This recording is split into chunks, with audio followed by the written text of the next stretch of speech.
is going on, everybody? How you doing? Oh Lord, y'all. The one thing I said I did not want to have happen with this damn lawsuit against Candace from the Macrons happened. Didn't I tell y'all? Oh, I knew it. I knew she was gonna take the opportunity to damn weaponize this. I knew it. I felt it coming. I was like, oh no, y'all. Let's take a look at the court docket right quick before we get into some great content. Thank you all so much for tuning in. Make sure you hit that like button on your way in. Oh, Lord have mercy. And then hype this video up when it's done. Okay? Yo, this is something else. I knew this shit was going to happen. I knew this was going to happen. So, not that I advocate for any attorney feeling as if they have to represent Candace because of her BS and her constant dragging of the state of Israel or Jewish people or Erica Kirk and just anything that she wants to be jealous of for the day. I did not want this matter to be extended or prolonged for any reason. Oh, Lord. Before we get to this, let's give a shout out to all of you all that's coming in. Get some comments right quick.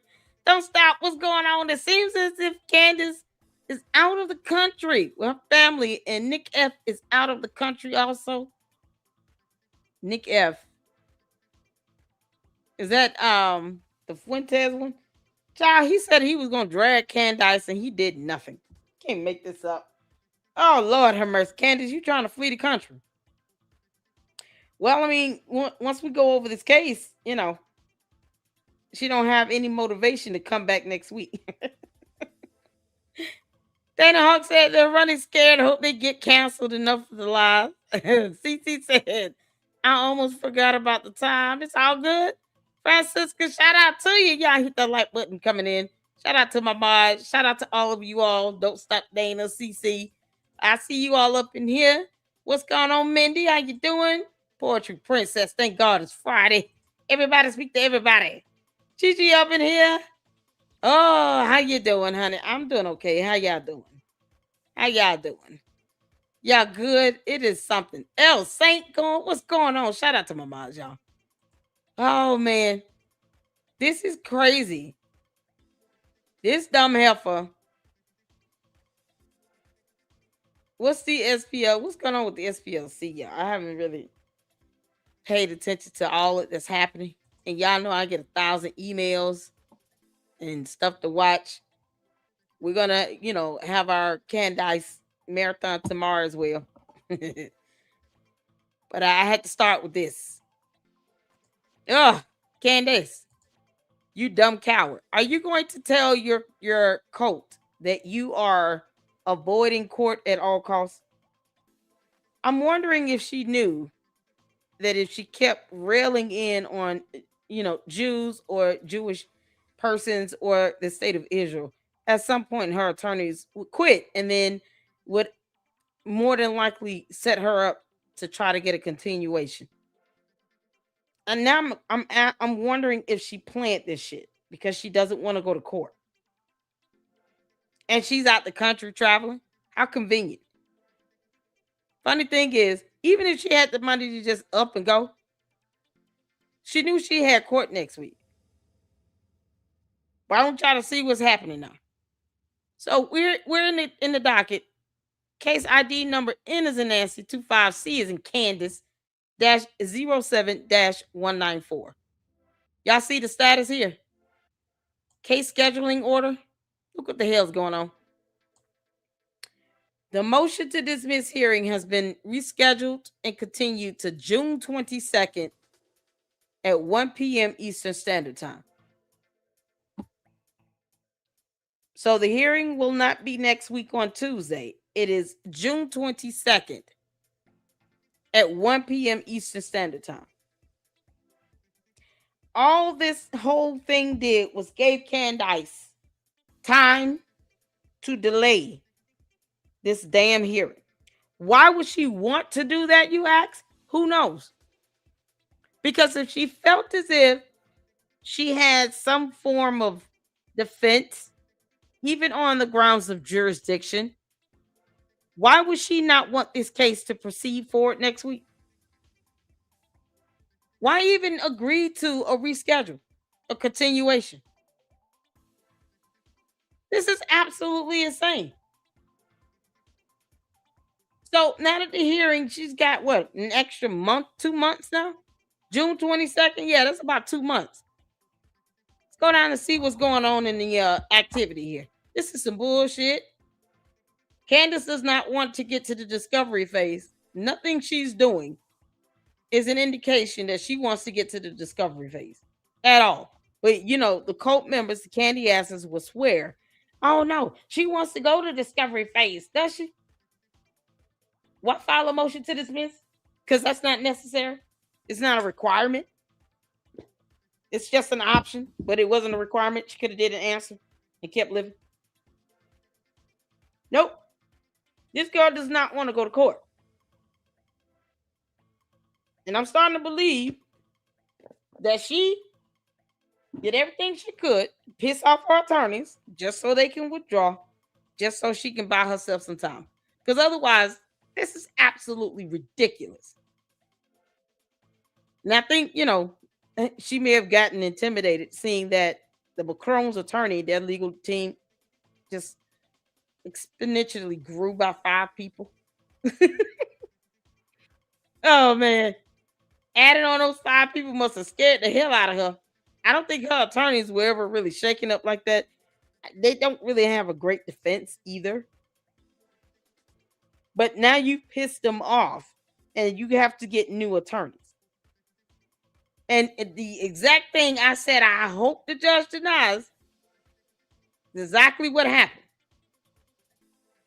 So you all see the last thing we went over was the notice for the withdrawal of counsel that was docketed on April 23rd, which was yesterday. And you all see this here. Event continued, rescheduled. So the question is, if they plan on withdrawing, where's the order for withdrawal? Because the judge could deny that, right? But, if it comes down to a matter of this heifer is saying dumb things that's putting our livelihood and safety in jeopardy, and her dumbass cult are brainless morons and bots that just simply do what she say and worship the ground she walk on. They fail to read. They don't care about the safety of others. Even her dumbass is running around here talking about I got sources and contacts, living in Erica Kirk's building, knowing damn well this woman has 2 small kids. They don't care about any of that. So because of her dumb rhetoric, we don't feel safe. We don't feel comfortable representing her. We out this piece, deuces. And now look what's happened. Oh man, I told y'all hit the 4. I said yesterday, hit the 4 if you recall me saying. I really hope that this hearing does not get pushed back. Because that's all Candace and her legal team have been doing, is delaying. Oh, we need an extension on word limit and terms and space on pages. What the hell? Now look, motion to dismiss and strike event continued, rescheduled to June 22nd, 2026 at 1 p.m. That's Eastern Standard Time, Candace, not Utah time. And this was just docketed today. You can't make this up. So I want the attorneys to be safe. I really do. But I wish the judge would have said, no, we're going to have the hearing. And then in the motion to dismiss, strike hearing, we'll also hear the motion to withdraw and go from there. Because the hearing was next week, Tuesday. So you know that this had to be submitted within the last week to the court to get a continuance. And I'm sure it's because the attorneys are withdrawing from her case. And you all see that there.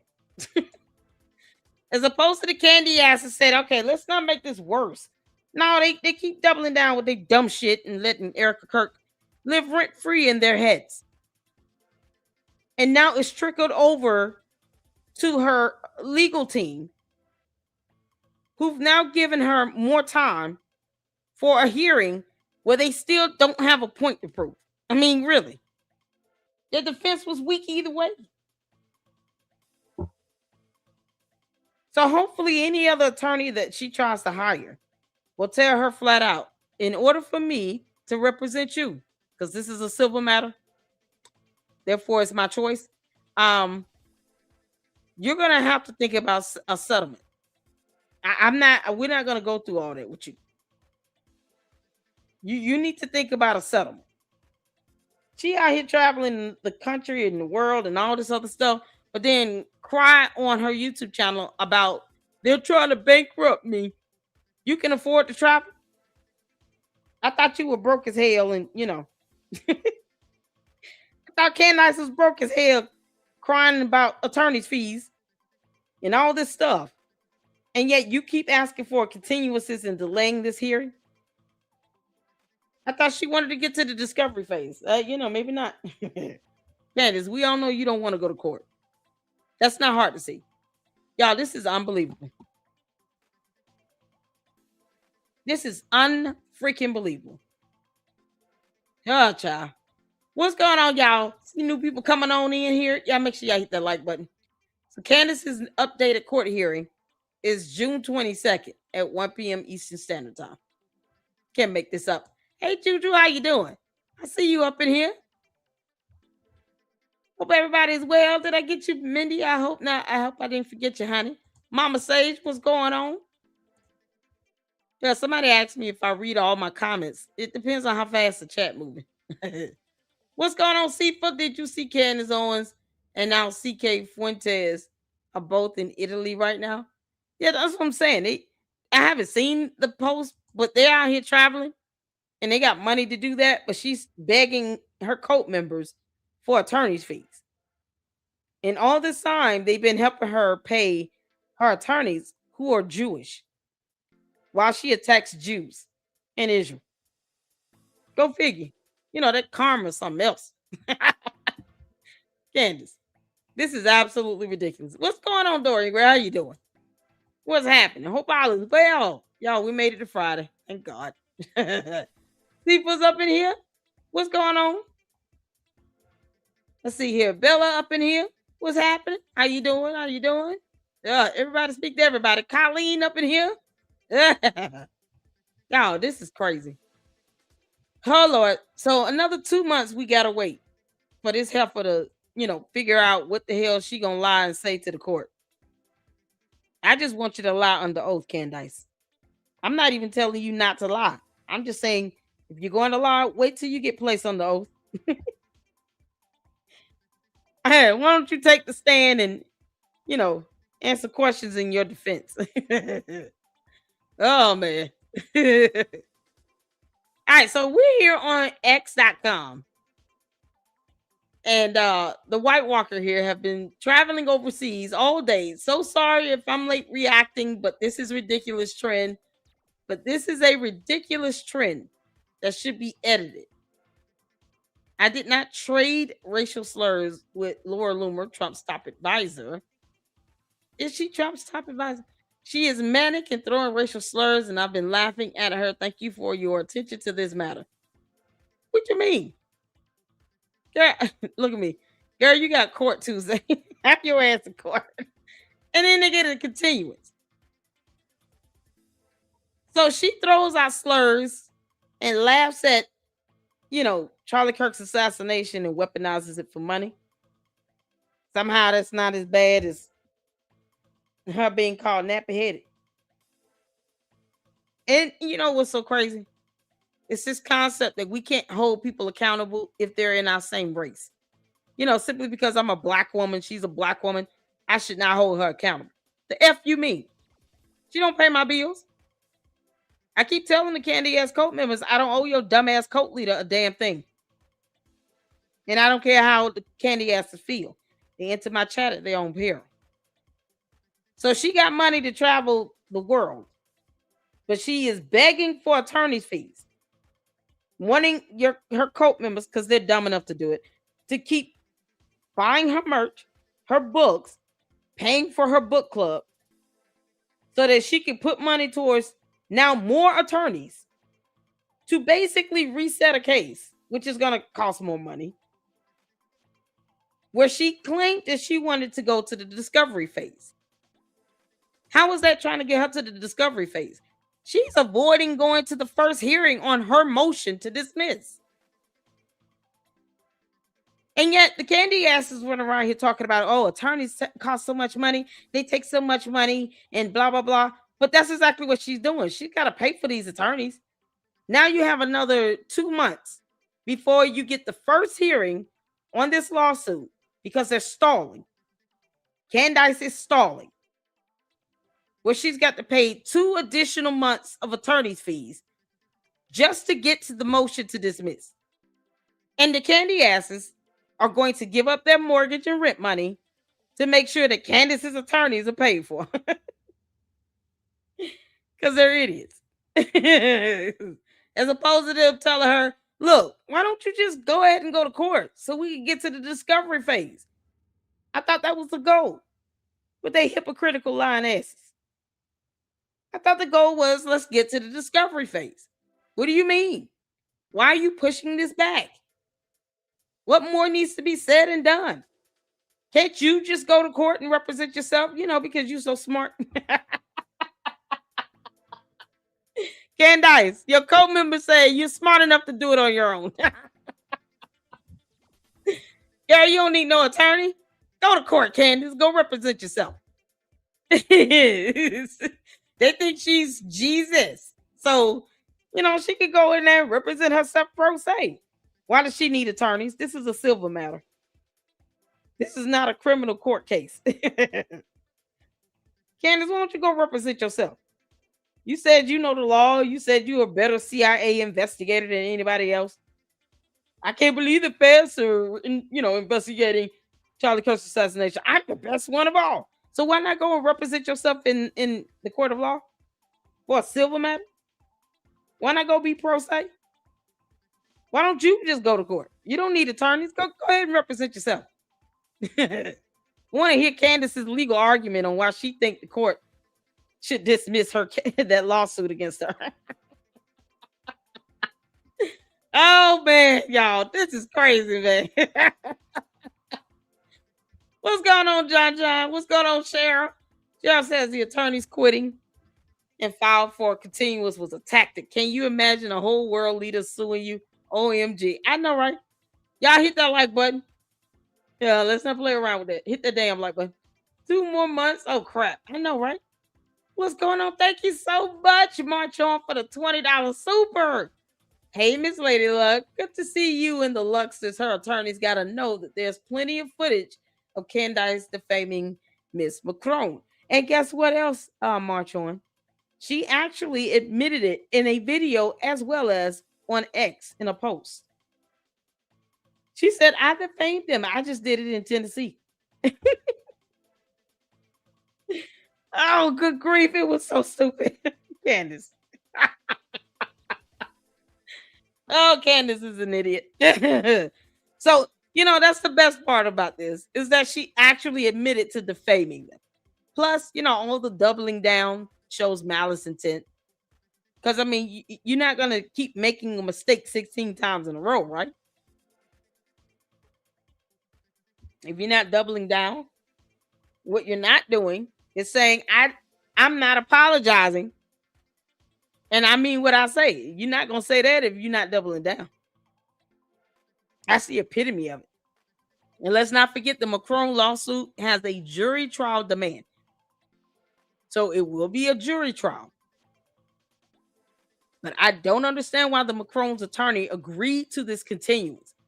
They should have said, no, y'all need to object to this. You guys rescheduled this. Her attorneys are trying to withdraw. You got to know what's happening out here on, in the news. She's been out here berating anyone that's of Jewish faith or ethnicity or anything. from Israel. She's been attacking people, doxing people. Her cult members are sending death threats to Jewish conservatives. She's doxing Jewish donors of TPUSA. All because, she can't make the type of money that they're making over there in TPUSA. Oh, and because she's jealous of Erica Kirk. That's so clear and obvious, it's not even funny. But see, all the BS she's doing, I mean, wouldn't you just want to get to the point where this case gets on the roll if you felt like you were justified in what you said about Brigitte Macron, Candace? Then why keep asking the court for all these continuances and all these extensions for, word limits and all this other stuff? Why keep doing that? Why don't you go over your motion to dismiss on your platform, Candace? Prove to your cult members that you don't have an understanding of the law and you don't want to go to court. Yeah, no, the actions that she's putting out is the complete opposite of someone that wants to get to the discovery phase. You don't do all this if that's what you're trying to do. It's so crazy, man. Thank you, Marchon. Shout out to you, honey. I appreciate that. Super. Oh, man. Her cult members will continue to pay for these attorney's fees as opposed to telling her, yeah, no, go to court so we can get this going. I thought you had evidence on Brigitte Macron being born a man. You said it was a fact. And here you are traveling over to Italy and you can't say anything about that. Look, she even admitted it. She even said, oh, I didn't tell anybody that I was going out of town. No show today. Sorry, I thought I had announced I was traveling with my family. See you guys next week. What the hell? So you didn't even tell people you were going out of town?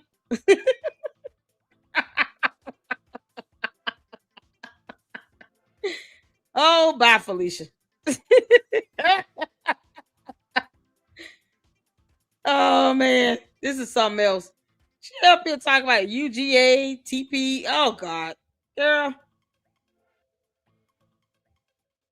The only response she could give to Laura Loomer is get some sleep. Candace, go to court. What you talking about? Get some sleep. Go to court. Why are you pushing this hearing back? You got it. You smart enough to represent yourself. You think you know the law. So go to court. Well, this is, when I say unbelievable, this shit is unbelievable. Oh, my good Lord. Oh, Mindy tagged me into something. Hold on. Let's check this out. There's a reason why something's going on with the SPLC. Candace, are you under FBI investigation? Candace, you're an idiot. System to create shell companies to he doesn't lie. The charity that's supposedly. Let me expand this out. Y'all let me know if you can hear this. Hit the phone if you can see and hear this.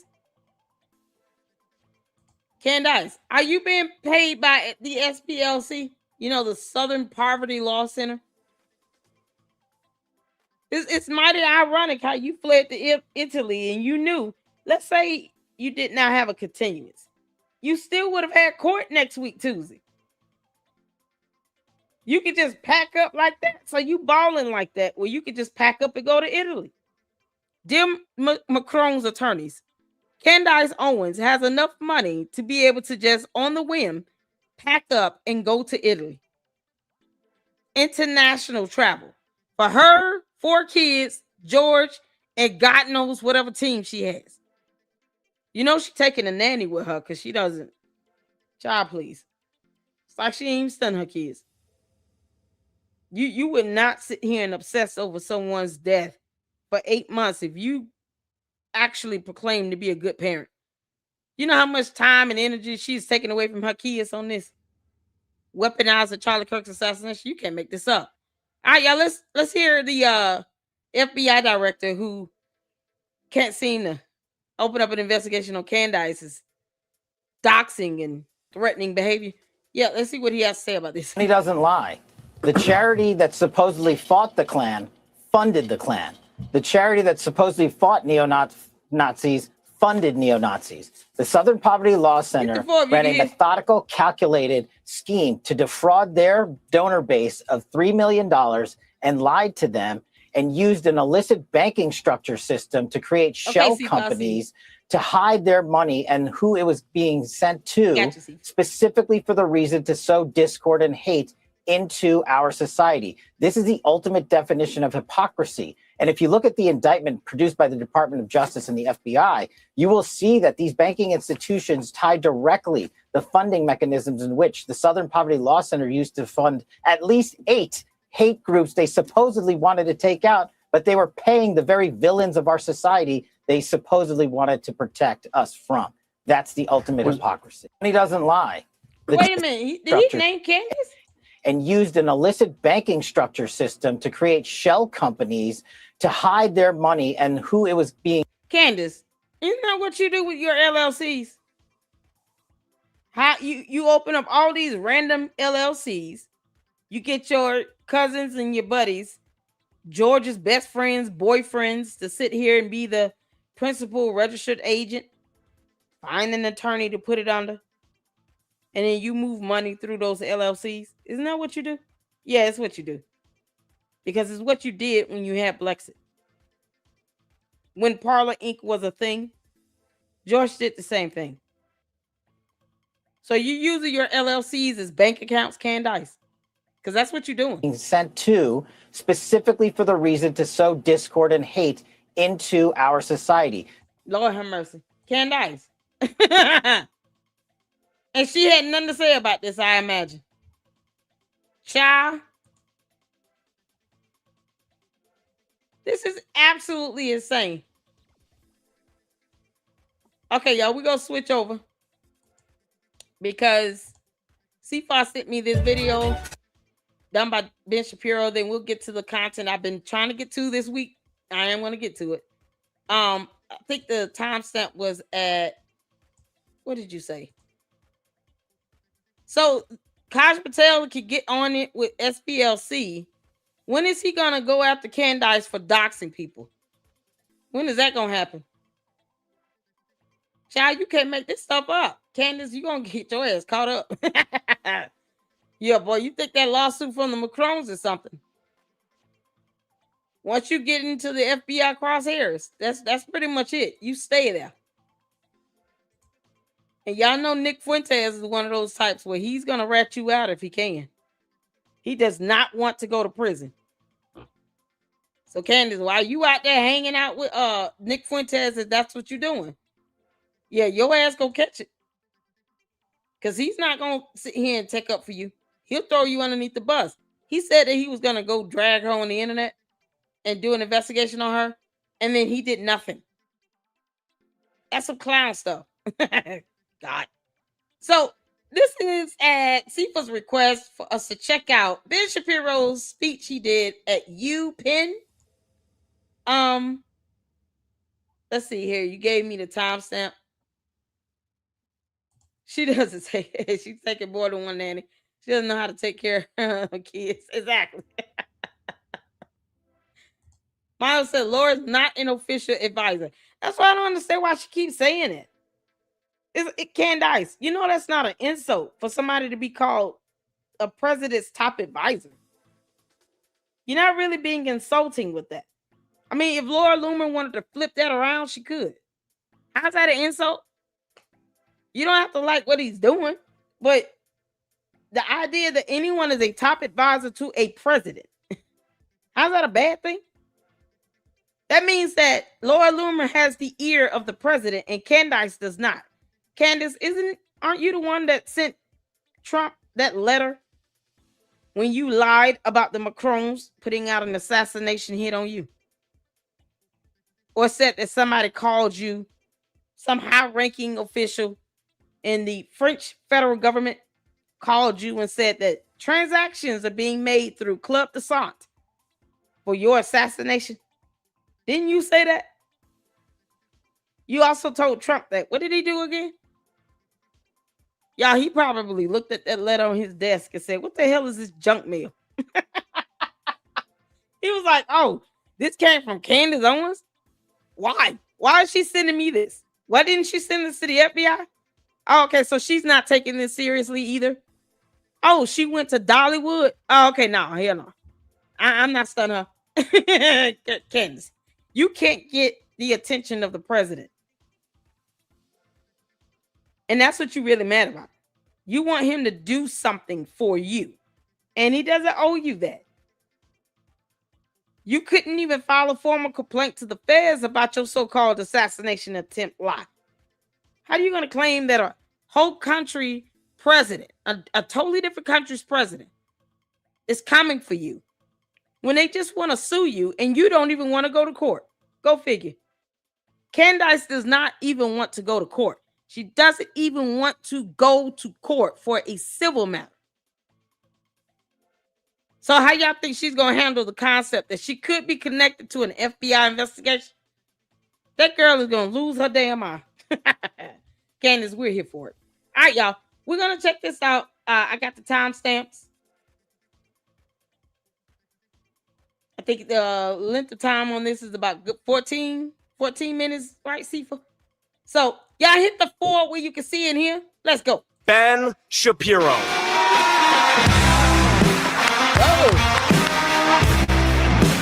Please don't be copyrighted music.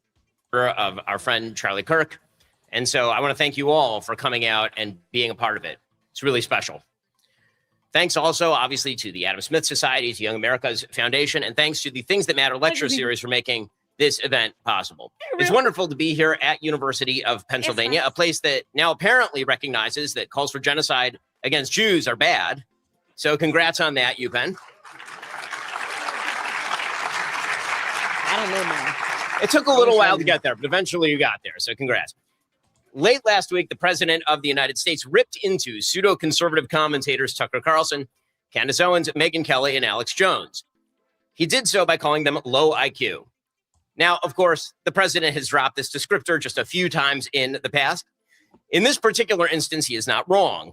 You are indeed rolling in low IQ horse shit if you believe, as Tucker Carlson does, that the president is a slave to Israel, or that Muslims believe in Jesus the same way that Christians believe in Jesus, as he said today, or that Alex Jones is a prophet, or that the chief opposition to Venezuelan dictator Nicolas Maduro was globo homo, or that Russia is beautifully run with tremendous subways, or that Sharia law produces wonderfully clean and robust civilizations, or that Winston Churchill was the villain of World War II, or that Nick Fuentes is less evil than Ted Cruz.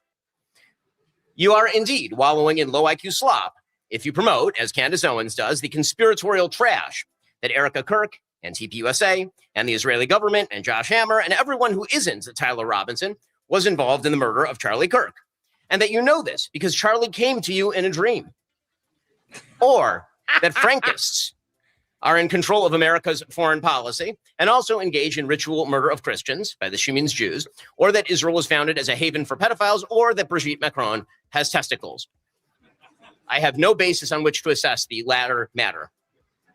But she's going to win a lawsuit against Candace Owens. And worst of all, you are preying on low IQ people when you cynically humor all of the foregoing for clicks and cash, as Megyn Kelly does. Nobody is upset with Megyn Kelly's facile, trite, hackneyed takes on Middle Eastern politics. People are upset with her absolute cowardice and annoyed by the fact that as a 55-year-old person, she cosplays courage like a clout-chasing 16-year-old girl. Damn! So, what? Oh, Ben. Oh, he said, you got this 55-year-old human being cosplaying as a 16-year-old girl. Oh, that's such a burn. Burn! Megyn Kelly, you are an embarrassment to every bar association on earth. I cannot believe someone gave you a law degree. Where did she go to law school? Where did Megyn Kelly go to law school? The hell? Megyn Kelly, you are a knockoff wannabe Candace Owens. That's it. That's all you are. The highlight of your life at 55 years old is to pretend to be Candace Owens and nothing more. You're a joke, and no one should take you seriously. The end. Otherwise, she's not important. Latter matter. But she's going to win a lawsuit against Candace Owens. And worst of all, you are preying on low IQ people when you cynically humor all of the foregoing for clicks and cash, as Megyn Kelly does. Nobody is upset with Megyn Kelly's facile, trite, hackneyed takes on Middle Eastern politics. People are upset with her absolute cowardice and annoyed by the fact that as a 55-year-old person, she cosplays courage like a clout-chasing 16-year-old girl. So what do all of these purveyors of low IQ rubbish have in common? What they have in common is a grievance-based view of the world in which they, and those like them, are perennial victims of the American system, in which they have been betrayed by the very ideas and institutions that make America the greatest place in world history. The attraction of low IQ ideology is envy, a belief that lack of success is somehow a reflection not of bad decision-making or the hardships of life, but of a cruel system designed by a nefarious cadre of evildoers. Envy. As Adam Smith put it, envy is, quote, that passion which views with malignant dislike the superiority of those who are really entitled to all the superiority they possess. Conspiratorial grievance politics is low IQ stuff, and it makes your life worse. Unfortunately, like a zombie infection, conspiratorial grievance politics is spreading like wildfire across the nation. Sometimes you might notice your friends acting strangely, and then they roll up their sleeves and the zombie bite is there. Sometimes that zombie bite comes in the form of an actual hat that says low IQ on it. Available for $35 a pop at TuckerCarlsonNetwork.com. For another $26.45, by the way, you can round out your low IQ purchase order with some crappy Indian-made nicotine pouches. But there are many other signs of a low IQ infection. To spot those signs, we first must explore what it means to be a conservative and why low IQ grievance politics stands in direct opposition to high IQ conservatism. High IQ conservatism rests on four fundamental foundations: free minds, free markets, public virtue, and a properly constructed government designed to protect these first three values. So let's go through each of them. Free minds. This is based on the notion spelled out in the book of Genesis and then reiterated in the Declaration of Independence that we are made in the image of God and thus have the capacity to choose. Free minds allow for innovation, adaptation, and true moral choice. As F.A. Hayek wrote, if we are to advance, we must leave room for a continuous revision of our present conceptions and ideals, which will be necessitated by further experience. Free minds lead us to better solutions. Second, free markets. We have the right to our own labor and the products of that labor. We have the right to our own creativity and the products of that creativity. We have the right to explore, to try, to fail, and to succeed. Again, quoting Hayek, it has long been recognized that a people averse to the institution of private property is without the first element of freedom. And nobody is at liberty to attack several property and to say at the same time that he values civilization. Yeah, can y'all imagine Ben Shapiro trying to debate Candace at this point? Like, imagine it. A debate between Ben Shapiro and Candace Owens right now. I mean, good grief. It's not even close. The fact that he is able to articulate 3-syllable words would give him the advantage. Candace, can you say reminiscent? You got videos of people creating comedy out of her inability to pronounce terms in the English language. Can you imagine her at a debate at this point? Ben Shapiro would annihilate her based on her inability to properly enunciate her words and pronounce terms correctly. He would just go down the list of all the words that she's ever said wrong. That would be the whole debate. Candace, how do you pronounce the word B-E-R-E-T? With the word green in front of it. He would obliterate this girl. That's not even getting into, intelligent points being made that may have evidence and data to back it up. No, they wouldn't be able to get past the point, the fact that she can't speak. She has the worst way of pronouncing terms. Like, she cannot pronounce simple terms that are 1 and 2 syllable words, he would be able to demolish her on that. And we all know she lies like hell. We still waiting on flight data for Egyptian planes, because reasons. And let's not forget about Mitch Snow. I mean, this guy is sitting on $145,000. Give it to him by all the candy ass cult members who gave up their rent and mortgage money. The history of the two cannot be disentangled. Oh, he would crush her. Public virtue is the third fundamental value. Any society that prizes liberty must have strong social institutions that promote individual virtue. That's how we guarantee that we don't cheat each other. By promoting virtue, we guarantee human happiness. There's a reason that Adam Smith, for all of his talk of libertarianism, was a big fan of churches as actual institutional forces in life. He may have had quarrels with the way that churches themselves acted, but the idea that church was a deep and important part of life that inculcated virtue in children, in citizens, and helped tie people together, he certainly believed in that. As he pointed out, quote, man naturally desires not only to be loved, but to be lovely, or to be that thing which is the natural and proper object of love. And the way that we actually find out who is worth loving is by hanging out with people in a place where we all have the same direct goal. It is through strong social institutions that we provide a safety net, by the way, for people who fall through the cracks. It also means that we are able to inculcate duty in those who are actually given charity and beneficence. Traditions, churches, synagogues, these are a way of encoding age-old knowledge and handing them down generation to generation. Public virtue is a hallmark of America, and it always has been. And finally, high IQ conservatives believe in the proper role of government. This means checks and balances, sufficient to protect all of the foregoing values, but also capable of action in case of threat. And this government evolved over time. It did not happen right away. It did not happen all in a moment. These are ideas that actually have centuries of roots. As Ayn Rand said, it took centuries of intellectual, philosophical development to achieve political freedom. The individual is not left at the mercy of his neighbor or his leaders. The constitutional system of checks and balances was scientifically devised to protect him from both.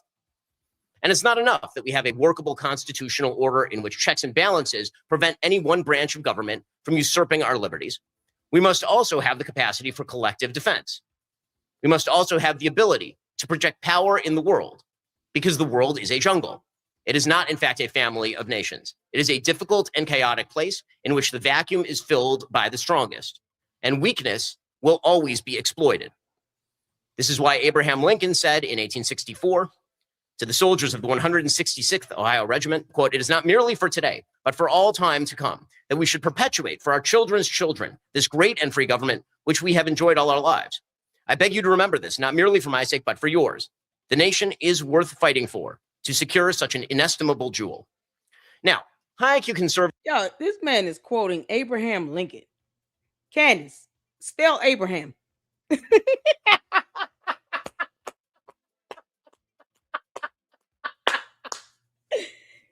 Candace, I'm gonna give you 2 points if you can spell Abraham. I don't think she can spell Abraham. I just want y'all to know that. She's gonna like Abraham Lincoln. What is a Lincoln? Is that a car? I didn't know cars existed when Abraham was a president. What? Candace, you're so stupid. You're easy to figure out. This girl has no idea who Abraham Lincoln is. All he has to do is ask her to define globalism. Because we've all heard her butcher that definition.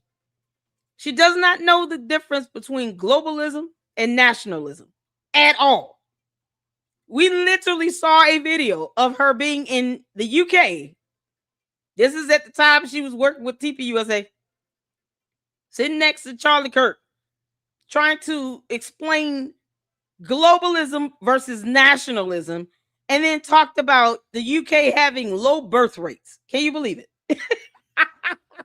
Candace, Ben Shapiro would ether your soul, girl. You understand? He would ether whatever's left of your soul.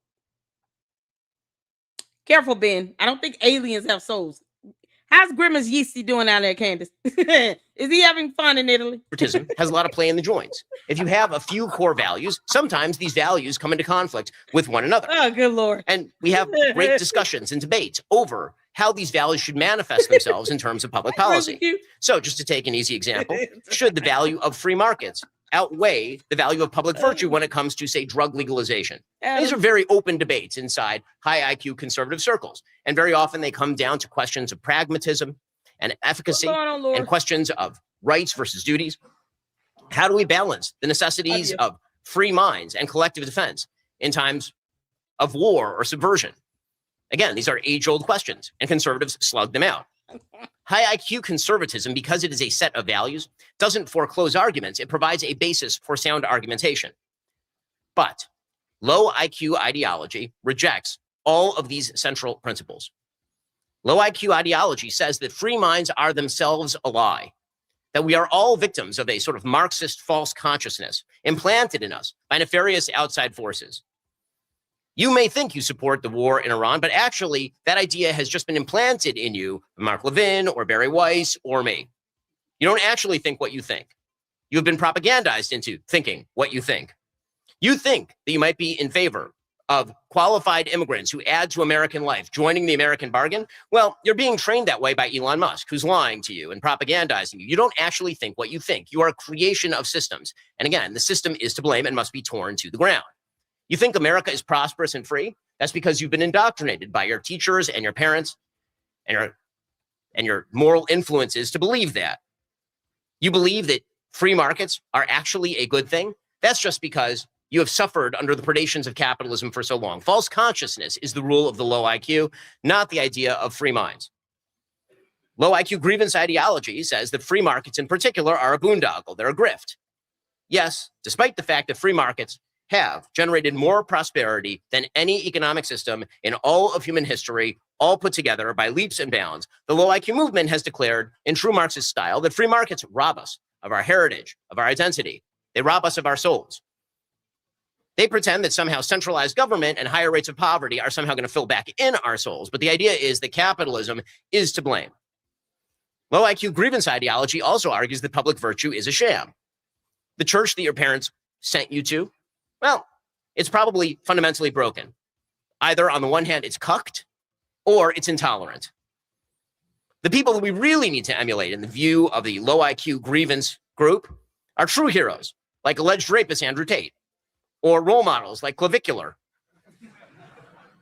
or people spouting new forms of Christianity that actually are old forms of non-Christianity that revive, for example, the Marcion heresy, and revel in attributing literally everything humanly possible to demons, ranging from aliens to underwater sea creatures to strange nighttime dog scratches.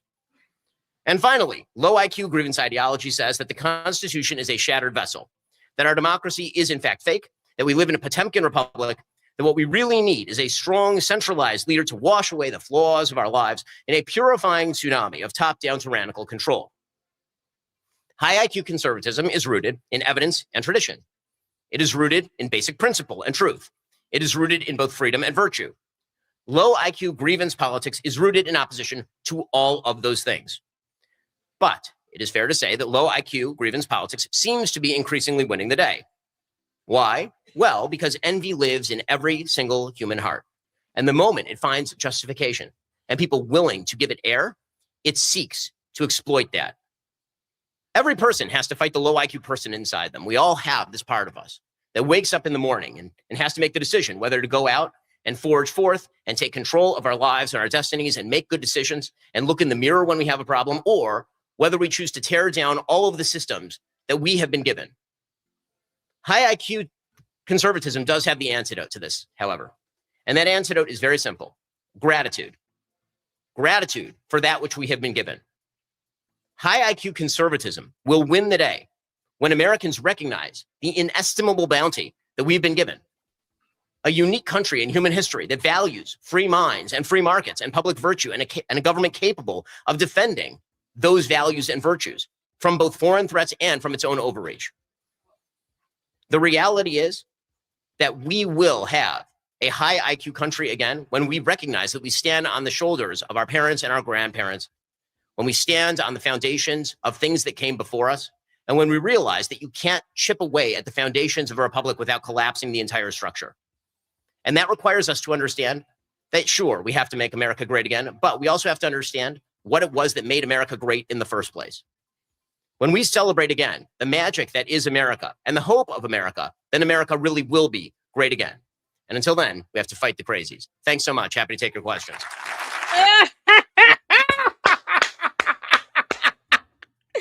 Candace, that ball would obliterate you in a debate. Let me tell y'all what I was talking about. Now, I did a reaction to this. This is my video from 5 months ago. Oh, Lord. And the candy asses think I get a whole lot of money off of Candace. This video only got 197 views. So either their dumbasses are sitting here saying, oh, all you do is talk about her and she's getting you views. Or they'll say, you don't get enough views, so you're not important. None of them are smart enough to just pick one or the other. Dumb candy asses. But I talked about this 5 months ago. So we'll pull this video up where, Candace is sitting here trying to talk about nationalism. Yeah, I agree. I want y'all to listen in closely. This is the level of intelligence that she has, okay? Candace, y'all hit the 4 if you can hear. Candace, this is why Ben Shapiro would mollywop you in a debate. You understand? I hope you decide to, represent yourself in the Macron lawsuit. Candace, I thought you were so smart. You could just do it on your own. I actually don't have any problems at all with the word nationalism. I think that it gets, the definition gets poisoned by elitists that actually want globalism. Globalism is what I don't want. So when you think about, whenever we say nationalism, the first thing people think about, at least in America, is Hitler. He was a National Socialist. But if Hitler just wanted to make Germany great and have things run well, okay, fine. The problem is that he had dreams outside of Germany. He wanted to globalize. This girl is trying to listen. Let me go back. Yeah, if you don't know, this is Charlie Kirk standing next to her. Shout out to my chaos, bro. How you doing, girl? Oh my God. I need y'all to let me know. Hit the 4 if you can hear. How you doing, my chaos, bro? Thank you for the $4.44.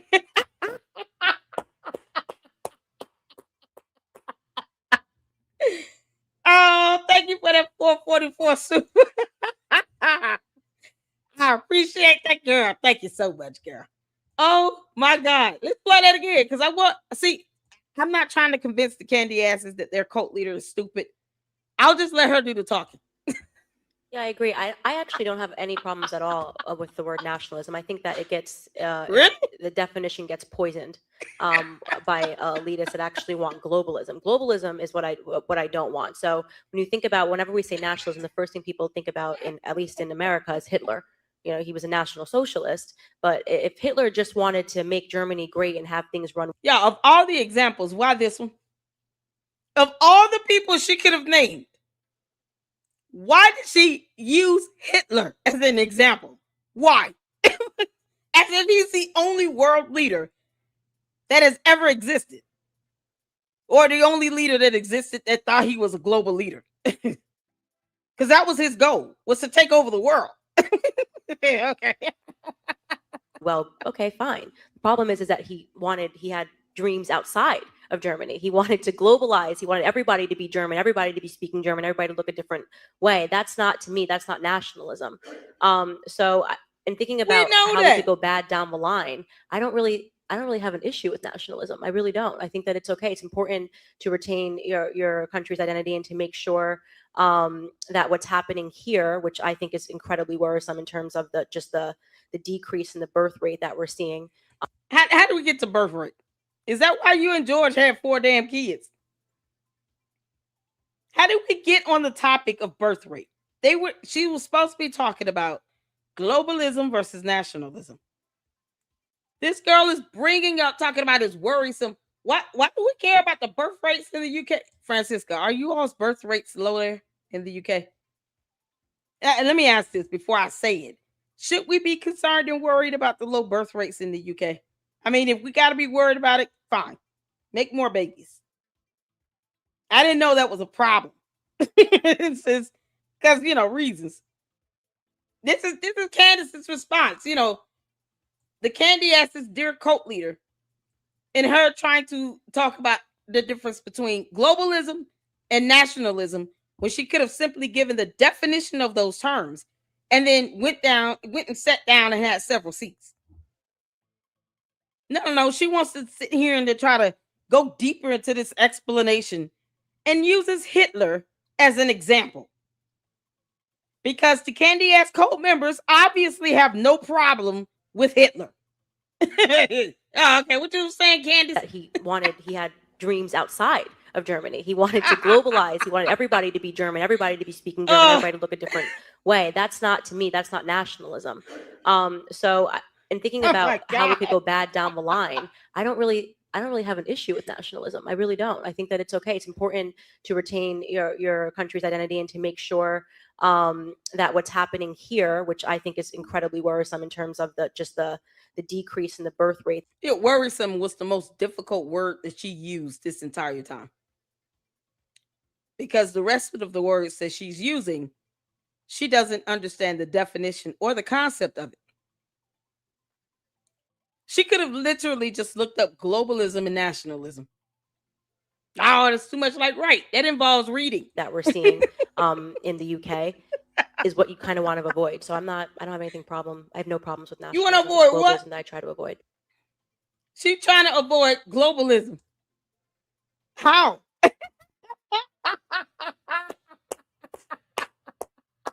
Candace, if you wanted to avoid globalism, why the hell are you traveling to Italy again? Mark Chaos, did you know she was traveling internationally? She has a problem with globalism, the low birth rates in the UK, and yet she takes her little happy ass to Italy and didn't even tell her cult base. They were over there refreshing their computer screens, just having a junkie itch, wondering when is our cult leader going to come up and tell us things. They over there looking for a vein so they can shoot up with that Crackers whack nonsense that Candace be spitting out and spewing all over the internet. Yeah, they were waiting for her to give them their daily dose of red meat. And she didn't even tell them, oh no, I'm not doing a show today. I'm in Italy. Candace. Yeah, I agree. I actually don't have any problems at all with the word nationalism. I think that it gets... Yeah, I'm sure you don't, because you can't define it. You can't make this up. Candace, you're ridiculous. I wanted you all to see that, because people thought... people thought she thinks she's so smart. But she can't define the word nationalism. Oh my God. Speaking of the candy ass cult members, yeah, we're doing this. So here's how they think. Okay. Shout out to Jay Witt Podcast. He posted up this video. I only got through half of it, you all. And I was rolling laughing. When I say I was laughing my ass off, I was laughing my ass off. So this is the thought process of candy ass cult members. People who don't read. A book is too much for them, y'all. So shout out to Jay Witt. Oh my good Lord. Y'all, we have got Ben Shapiro in. He did a great speech over there at UPenn. He basically said that Megyn Kelly is a 55-year-old woman cosplaying with a 15-year-old mindset or something. He basically said that Megyn Kelly is acting like a high school mean girl, except dumber. Because Dumb and Dumber.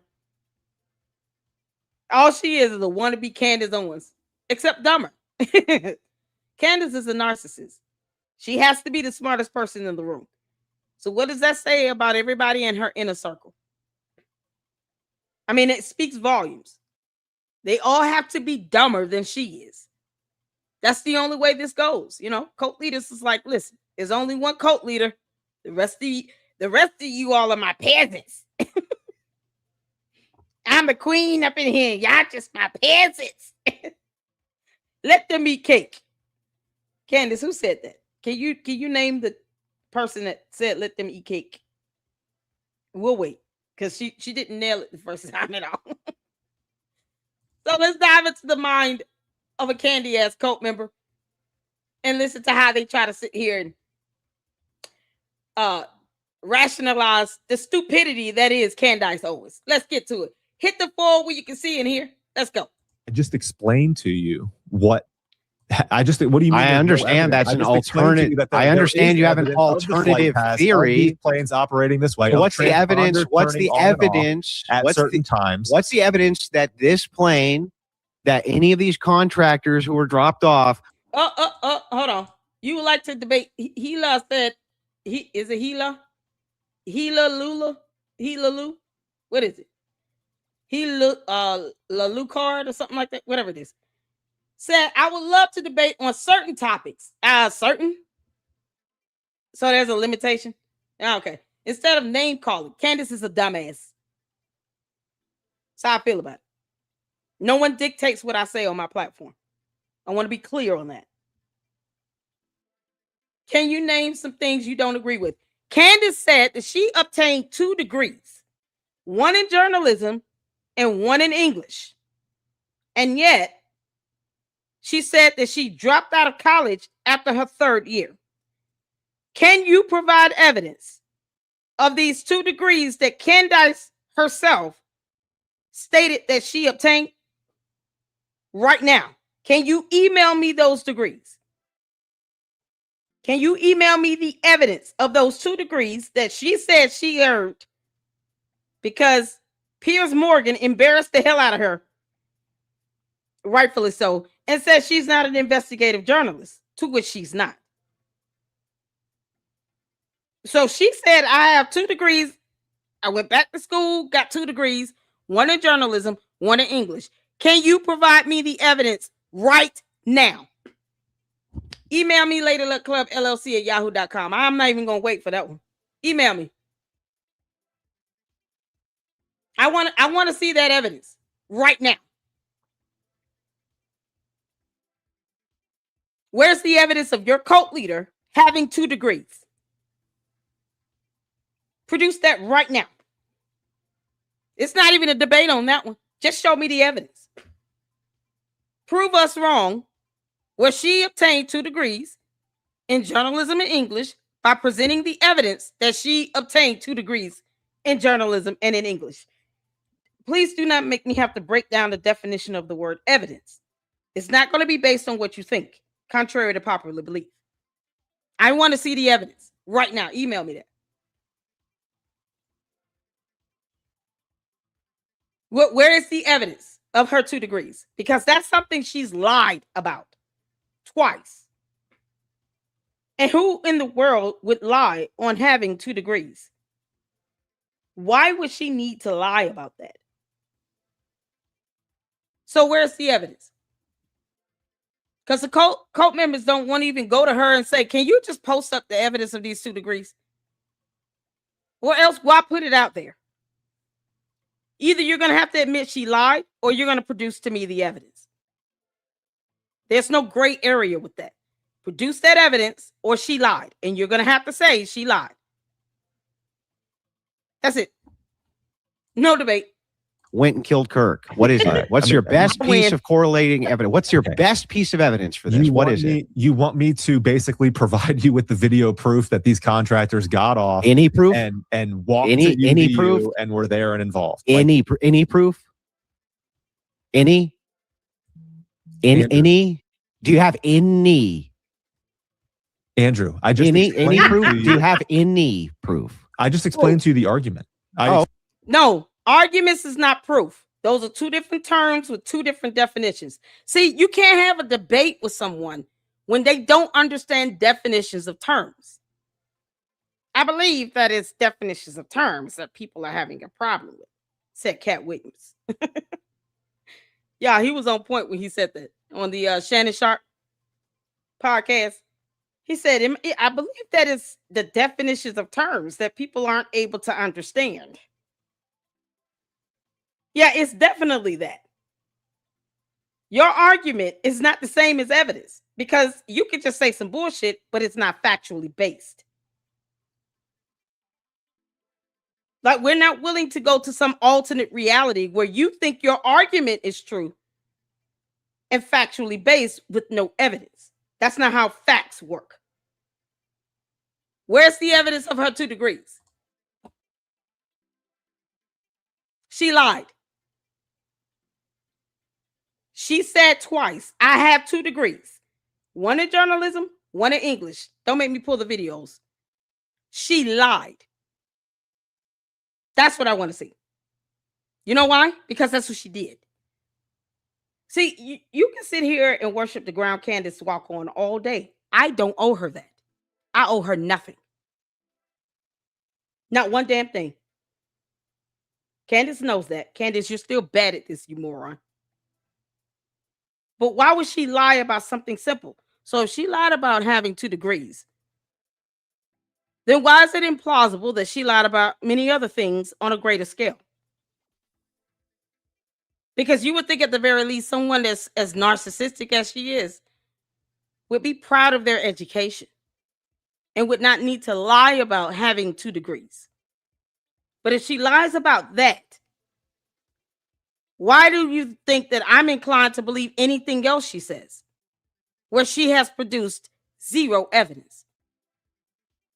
Problem with debating with me is you're going to have to understand the definition of the word evidence, facts, and proof, documentation, lie, narcissism, hypocrisy.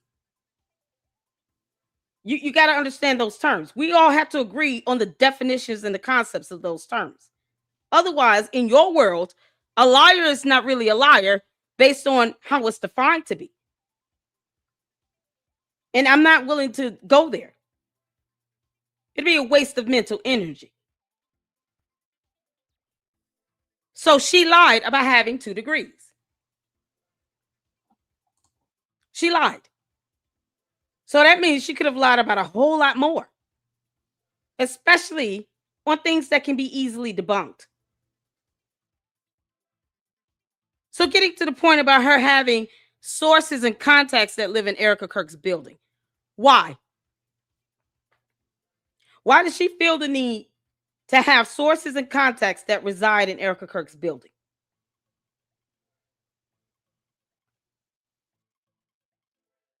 I mean, never mind the constitutional right we have to live and exist in peace. What reason could Candace Owens ever conjure up to explain why she stated in a whole video that can be used against her in a court of law that she has sources and contacts inside of Erica Kirk's building, her residential building where she resides? Why would she need to even point that out? So Candace is bored, is what you're telling me. She's bored as hell. I'm still waiting on the evidence of her not having those 2 degrees. Okay, well, let me explain to you a counter argument. What happened? Hang on. I'm going to show you. I got a counter too. I got a counter explanation for this. What happened is there is a planet full of aliens called the Yamcha, and they come down here once every 20. Hold on. You say you have questions about Erica Kirk lies. You calling it a lie doesn't make it a lie. You have to prove she lied. So put one question. One question. Because I'm still trying to figure out exactly why Candace Owens would need sources and contacts that live in her building telling her what's going on with Erica Kirk. She admitted to stalking. You know that's illegal, right?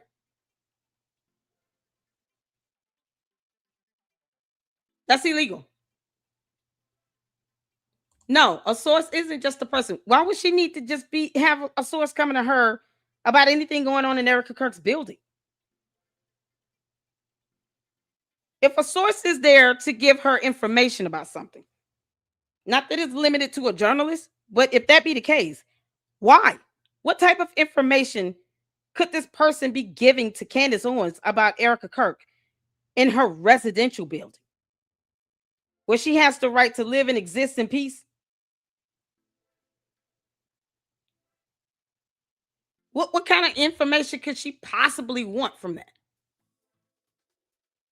This girl has 2 minor children. Would you want, listen here, let me tell you something. Is it Gila? Would you want someone to say, I have sources and contacts that live in the same community as Gila. They tell me everything she does, every move she makes. I know when she comes and when she goes. Your first question would be, why would you need to know that? Would it not? Because you use the word logic. So let's stick with logic and what would make common sense. Why would I need to know every move you're making when it comes to where you live, when you come and go from your own home? When Charlie Kirk left his house to go for a walk. Why? Where's the video evidence of that again? Because there are cameras in that building. There's surveillance cameras in that neighborhood. Where's the video evidence?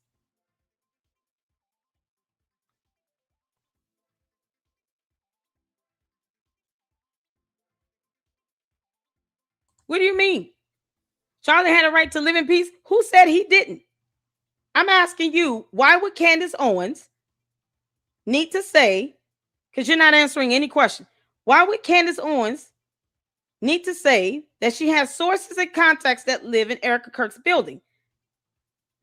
How long have these sources and contacts been there? So based on your question you just asked me, if the sources and contacts had been there prior to Charlie Kirk's death, how would that be Charlie Kirk living and existing in peace? Because then that would mean that Candace Owens has always had people watching those two, even before his assassination.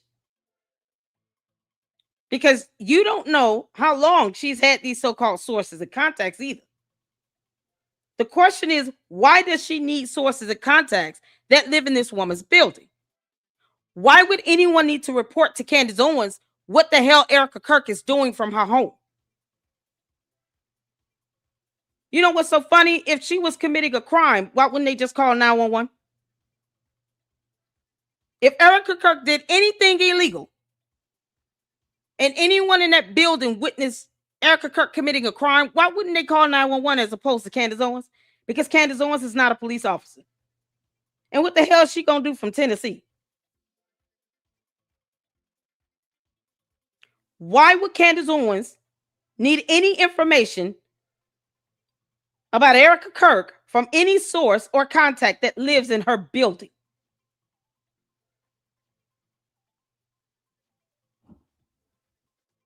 Make that make sense? Why would she need that?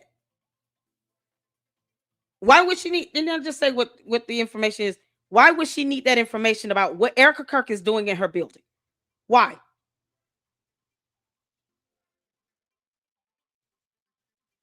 Why? What use would that information do for Candace Owens? Candace Owens lives in Tennessee. She can't do shit to Erica Kirk. So why would she need sources that live in her building telling her the whereabouts of Erica Kirk? For what? That's stalking. That is the legal definition of stalking. So it's okay for Candace Owens to break laws and admit to stalking because source in journalism? Journalism should never, ever cause you to resort to breaking the law and stalking someone. That is not journalism. That is a crime. See, we got to have definitions of terms understood in order for us to have this conversation. You're not answering why Candace Owens would ever need anyone to report to her any information about Erica Kirk from any source or contact that resides in this woman's building. And then for Candace to do what with that information? Because she's not taking it to the authorities. Obviously, Erica Kirk has not broken the law. So why would a source need to give information to Candace Owens about what the hell Erica Kirk is doing at her residence? Why is the question.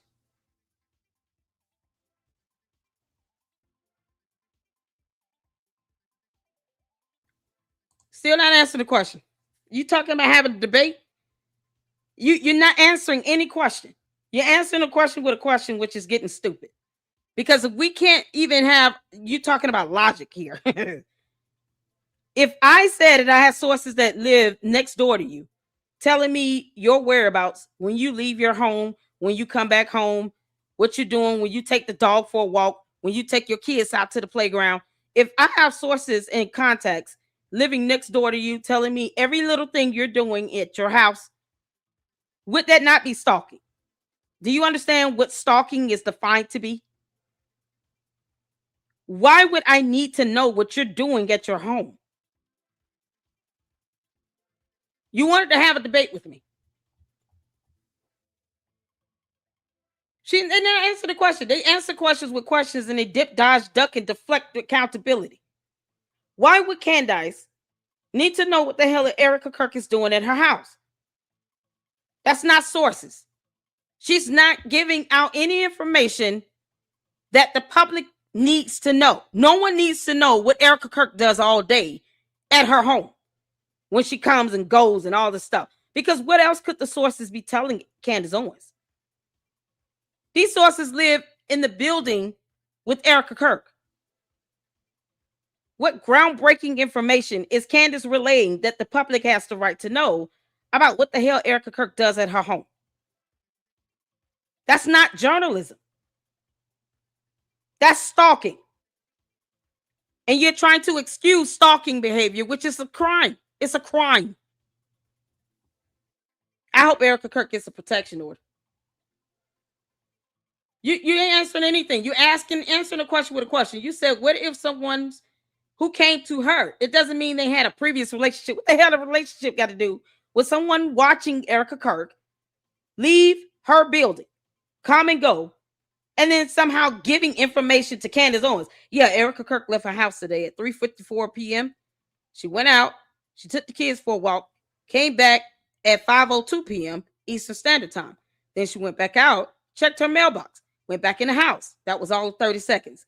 And then she came out again at 8:06 p.m., walked the dog, came back at 8:44 p.m. Eastern Standard Time. Why would anyone need to know that?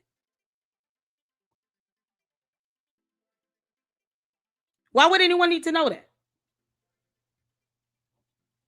You're not answering any questions. Why would anyone need to know that?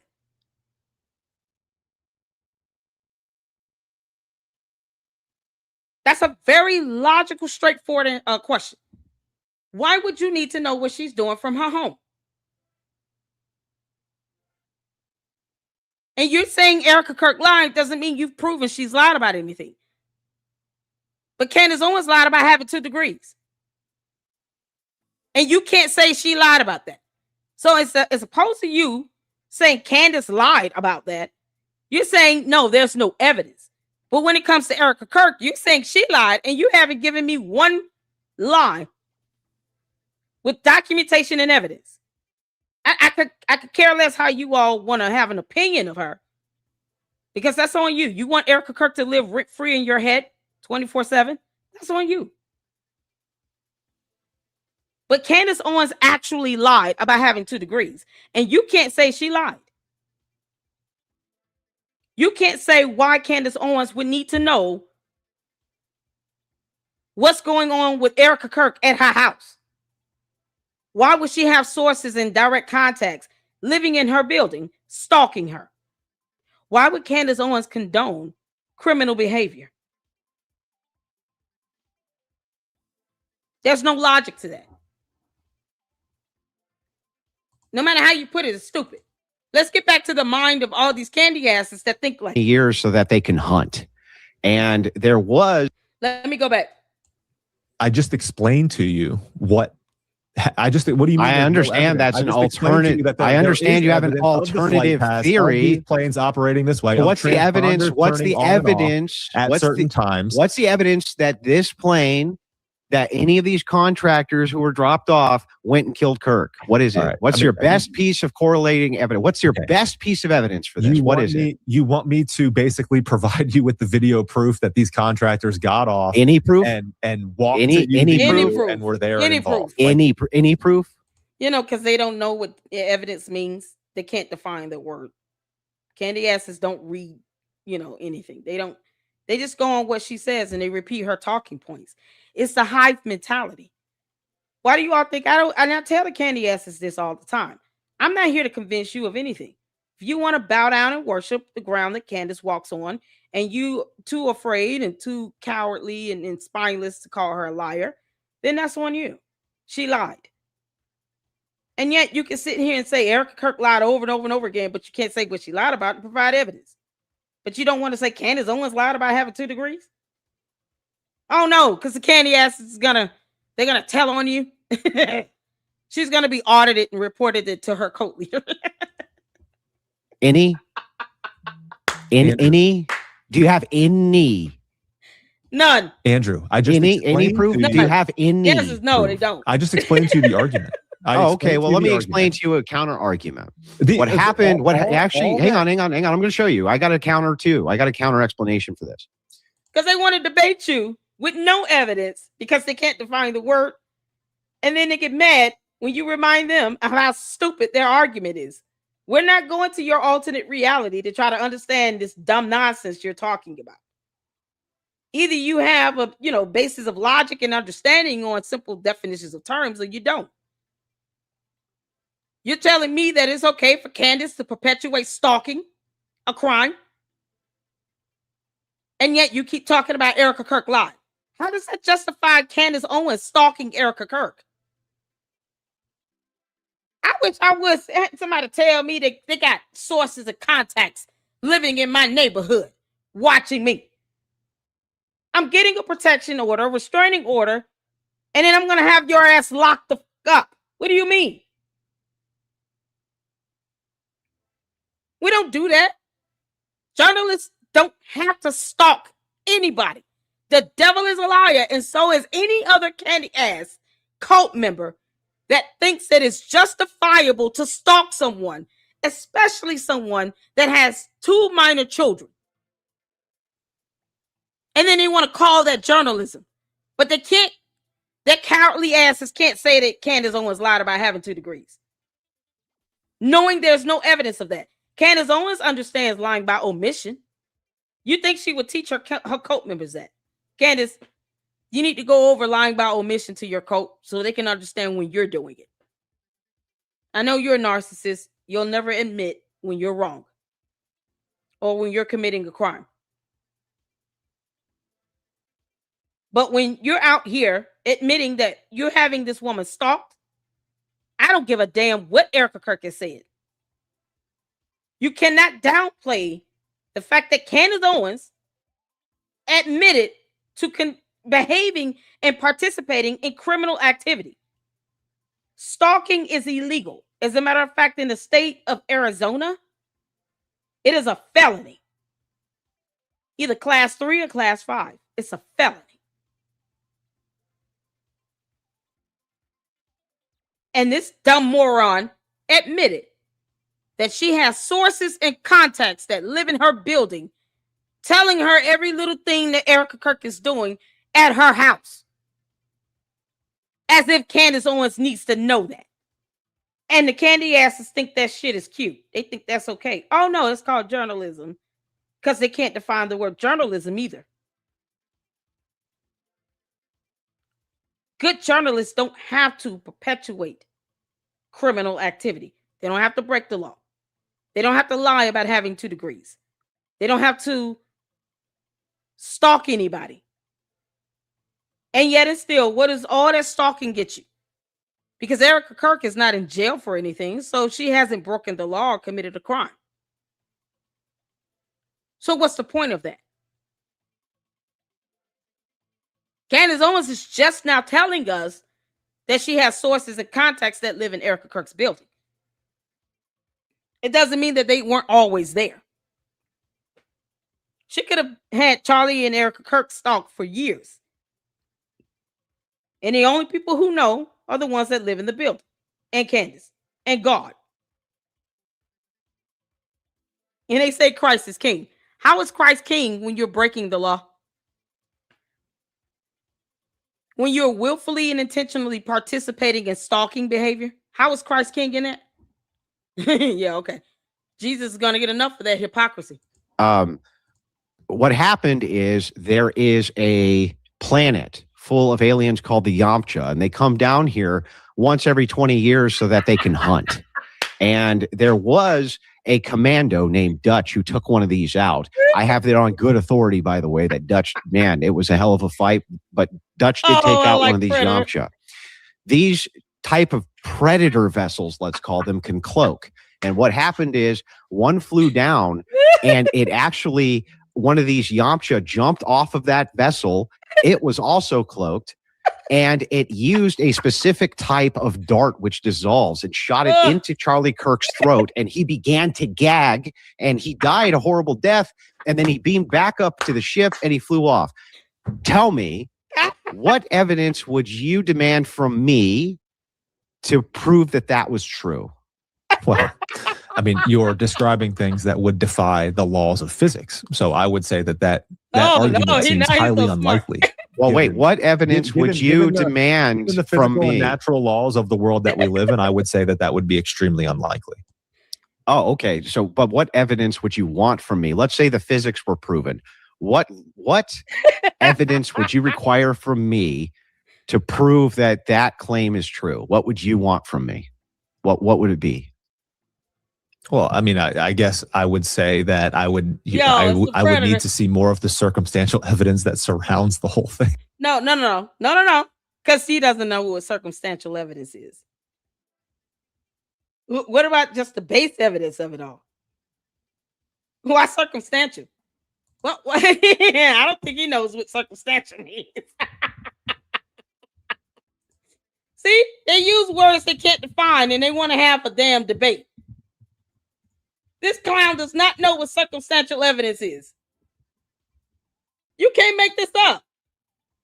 Instead of him saying, well, I would just need some direct evidence. No, he said circumstantial. What the hell? Oh, because we read here in the Lady Luck Club, circumstantial evidence is a type of evidence that relies on inference to connect it to a conclusion of fact. Unlike direct evidence, which supports the truth of an assertion without needing additional evidence, where's the direct evidence? Why would he not want direct evidence? He wants circumstantial evidence. He just wants to be able to infer something. Oh, this is priceless. Y'all, this is how candy asses think. Oh my God. Oh, this is too good. Y'all, where is Nick Brooks when you need him? Oh, man. Oh, this is too good. Instead of him getting direct evidence, no, he wants circumstantial evidence that relies on inference. Basically, when you infer something, like an implication to the candy asses, to the people in the back that don't understand words. Oh, this is epic. You can't make this up. Circumstantial evidence requires reasoning or inference to prove a fact, as opposed to just having direct evidence that's based on facts and documentation.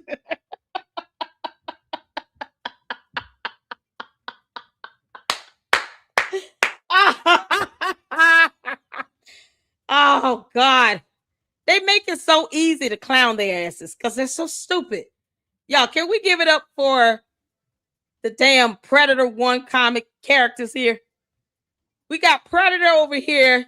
We got Arnold Schwarzenegger. And oh man, this Predator is epic. Oh, this Predator is so badass. I might clip this and make it a thumbnail. Candace. Your cult members are not that smart, girl. Should we expect them to be? They have to be dumber. Keep this in mind. I keep telling you all this. This is how cults operate. The cult leader has to be the smartest person in the room because they are the narcissists. Candace is a narcissist. She must be the smartest person in the room. She can't have her cult followers being smarter than her. That's not how it works in a cult. So, of course, he's dumber than Candace. Oh, man. It's the Predator. Hit the floor if you can hear. Like, I can't say that your made up fantasy scenario. What makes it made up? Wait, what makes it made up? I have an anonymous source who witnessed the Yamcha jumping off of the Predator aircraft Okay, anonymous. I can't reveal the source because it's anonymous, but it jumped off of the aircraft, cloaked, uncloaked for just a second, shot the dart, and then it jumped back on the aircraft and away it flew. I have it on good authority from my anonymous source. Why is that story not true? Well, what about it's not true? There's video evidence of the event, and we know that nobody swooped down and did that. So obviously. He was cloaked, dude. He was cloaked. He only uncloaked. An invisibility robe.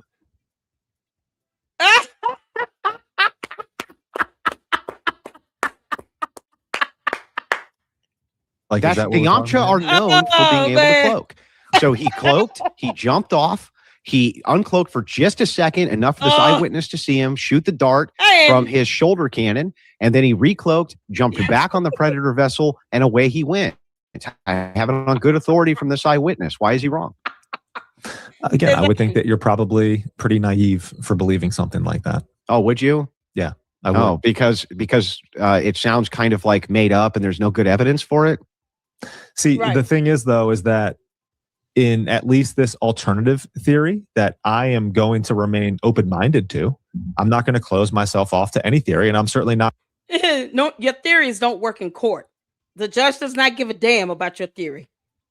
Not even a little bit. He doesn't even care that you exist, boy.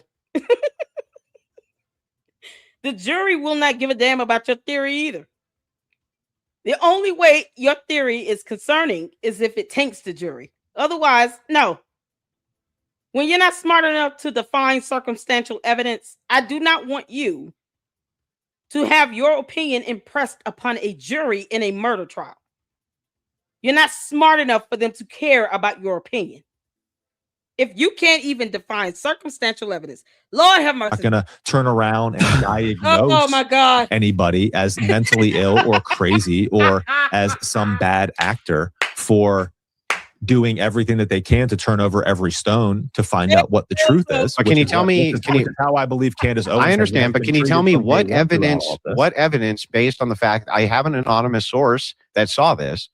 What evidence do you want from me to demonstrate? Because you just seem to dismiss my theory out of hand because you didn't feel like it had very much evidence. What evidentiary standard would you like to use for me to prove my alternative theory? Why aren't you open-minded to it? Thank you. How come? Because they can't define the word hypocrisy. There were plenty of video cameras around the event and how the event played out. And all of them showed Tyler James Robinson being the murderer. So they've seen something else in all these videos where, you know, the average human being here on Earth did not see, because Candace is an alien. So this alien cult leader is telling them, no, everything else is cloaked out. You can't see. Of course, you don't see George on top of the roof laying next to Tyler James Robinson because he was under the cloaking device. You know, like in the Predator. Did not align with anything that you had said in your scenario. What part didn't align with it? That the video cameras did not show every angle of every part of that event. That's ridiculous. Oh, there were videos of the sky, and we saw where it's cloaked, dude. It's cloaked. It was this video evidence of the sky. There was video evidence of Tyler James Robinson climbing down the side of a wall too, but you know, whatever. George was there. Did you know that? George Farmer was landing right next to Tyler James Robinson. He was cloaked. It's cloaked. The ship is cloaked, and why are you dismissing this? I don't understand. I have an eyewitness. And I think that this is what happened. Why are you dismissing it? Because I feel like you're exaggerating. I feel like you're not acting in good faith necessarily. How is that bad faith? This is my theory. You're taking something that could very well, we both know, happen in reality. And this happened in reality. And you're comparing it to, some type of, Harry Potter fantasy. How is it a Harry Potter fantasy? Again, the Yamcha have been noted to be able to cloak. They come from a planet which is very high temperature. They visit here often. And what they do is they hunt people. There was a famous incident with a Dutch commando, or with a commando named Dutch, who tangled with one of these fucking things in the middle of a southeastern jungle. Not kidding.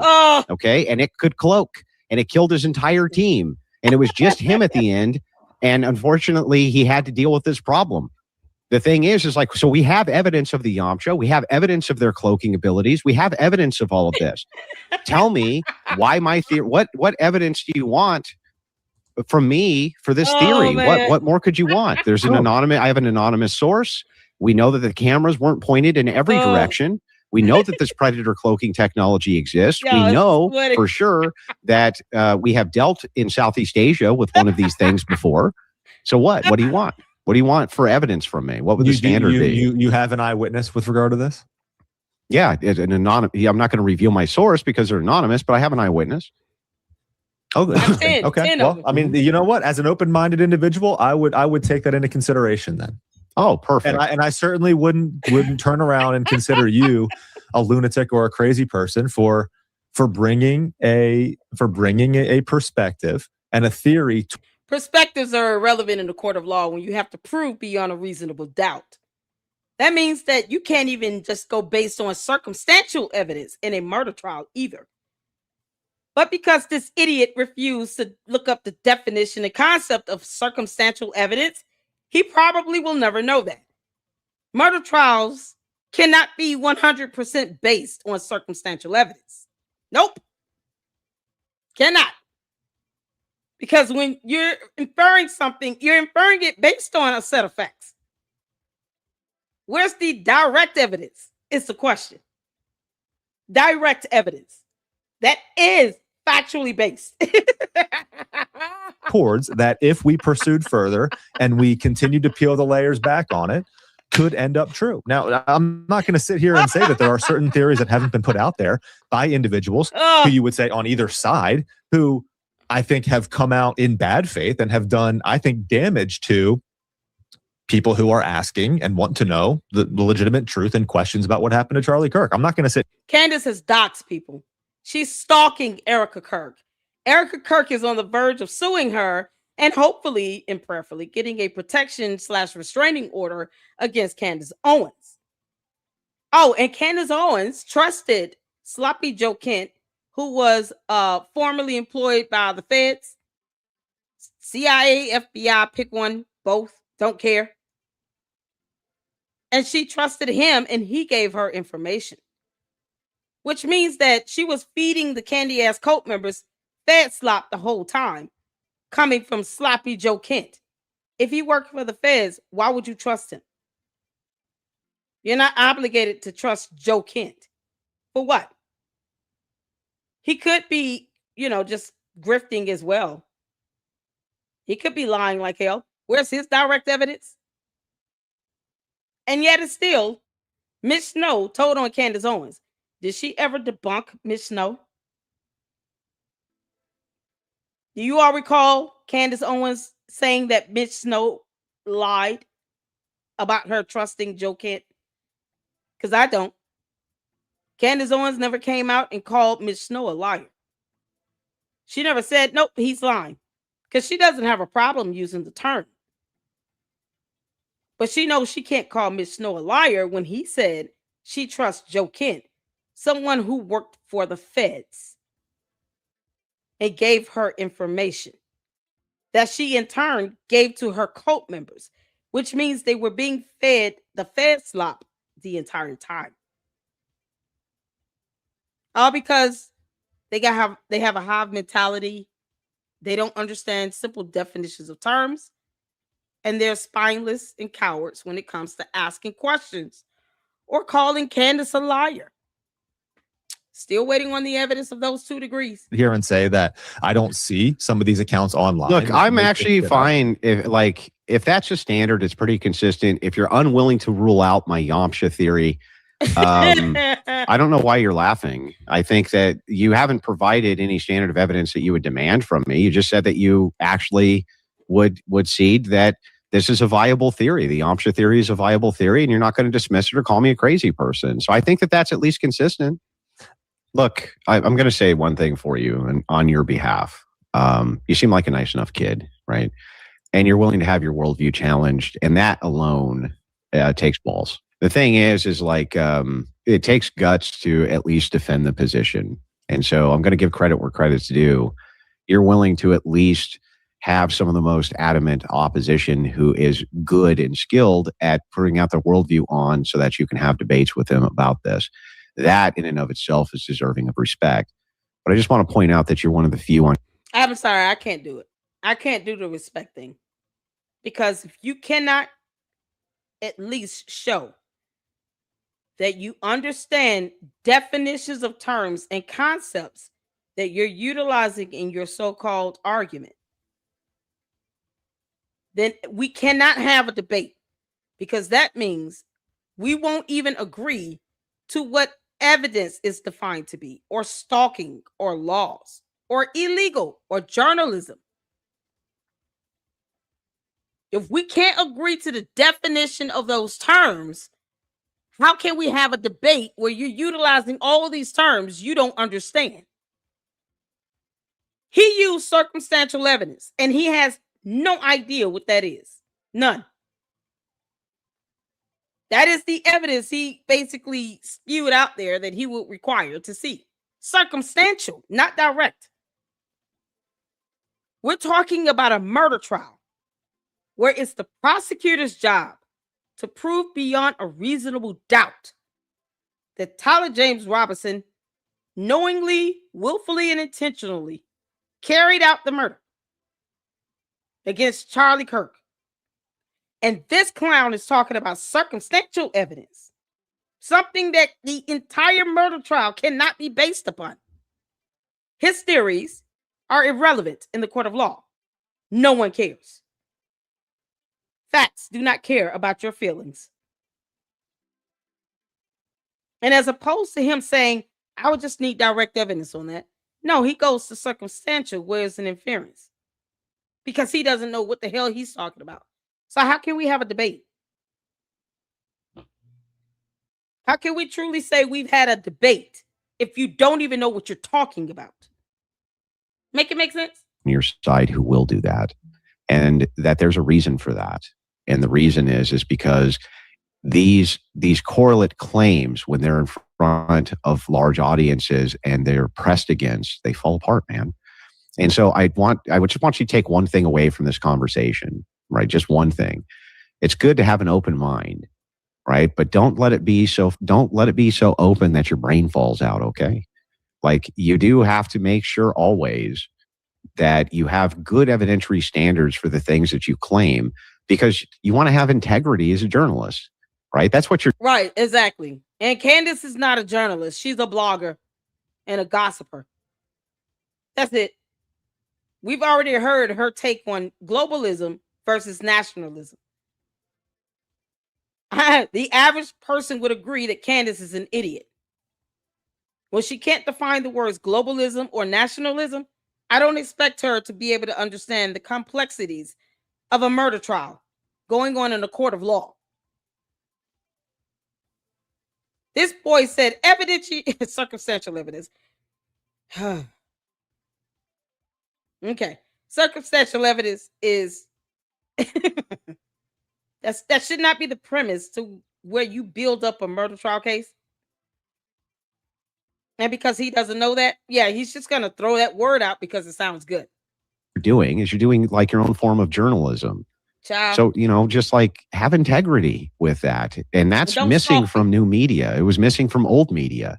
And I hope to see a reemergence in new media. It's like, and the second it's pressed against, we find that there's just nothing supporting it. It's just a house of sand. It's it's a glass window. You throw a rock and it breaks quick. So, that's the one thing I want you to take away from this. I don't hate you. I don't have any issues with you. I have nothing but goodwill. I hope you make $1 billion and get a zillion subscribers. But, just be fair on this, and don't let yourself get sucked into the trivialities of correlates that make no sense and arguments that aren't logical, or you'll find yourself very quickly on the other end of absolute destruction by a person like me, because we do that. Some of us do. Like, that's all I do. That's all I think about is arguments all day long. I think about the logic of a thing. I think about why they think this way. Why is it that when we move from A, we get to Z? Why is it we shouldn't use fallacious argumentation or fallacious thinking? That's all I think about every day, all day long. I was like, if you do that, if you focus on doing that, man, you'll be unstoppable. That's all I'm saying to you. Thank you so much for tuning in. Oh, man, that was epic. Oh, man. Shout out to Jay Witt, my brother in Christ. Y'all, we got to do it. Nicholas put up a new video where the judge toss out this defamation case. I'm so excited. And seeing that, the court hearing has been pushed back to June 22nd at 1 p.m. Eastern Standard Time, we'll just, keep going, hammering in on that. Candace, stop stalling with this damn lawsuit. Stop stalling. Go to court. The candy asses want to see you get to the discovery phase. Oh, man. Like this one here.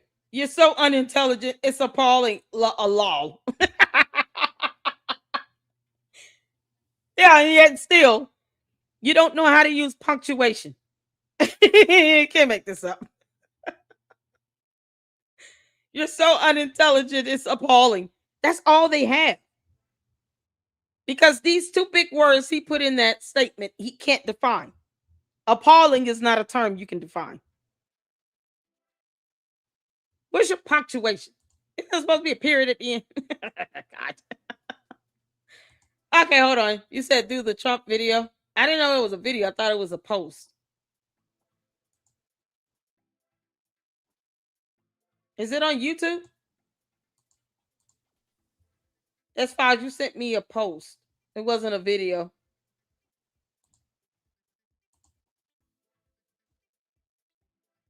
I got a post from you, but not a video link.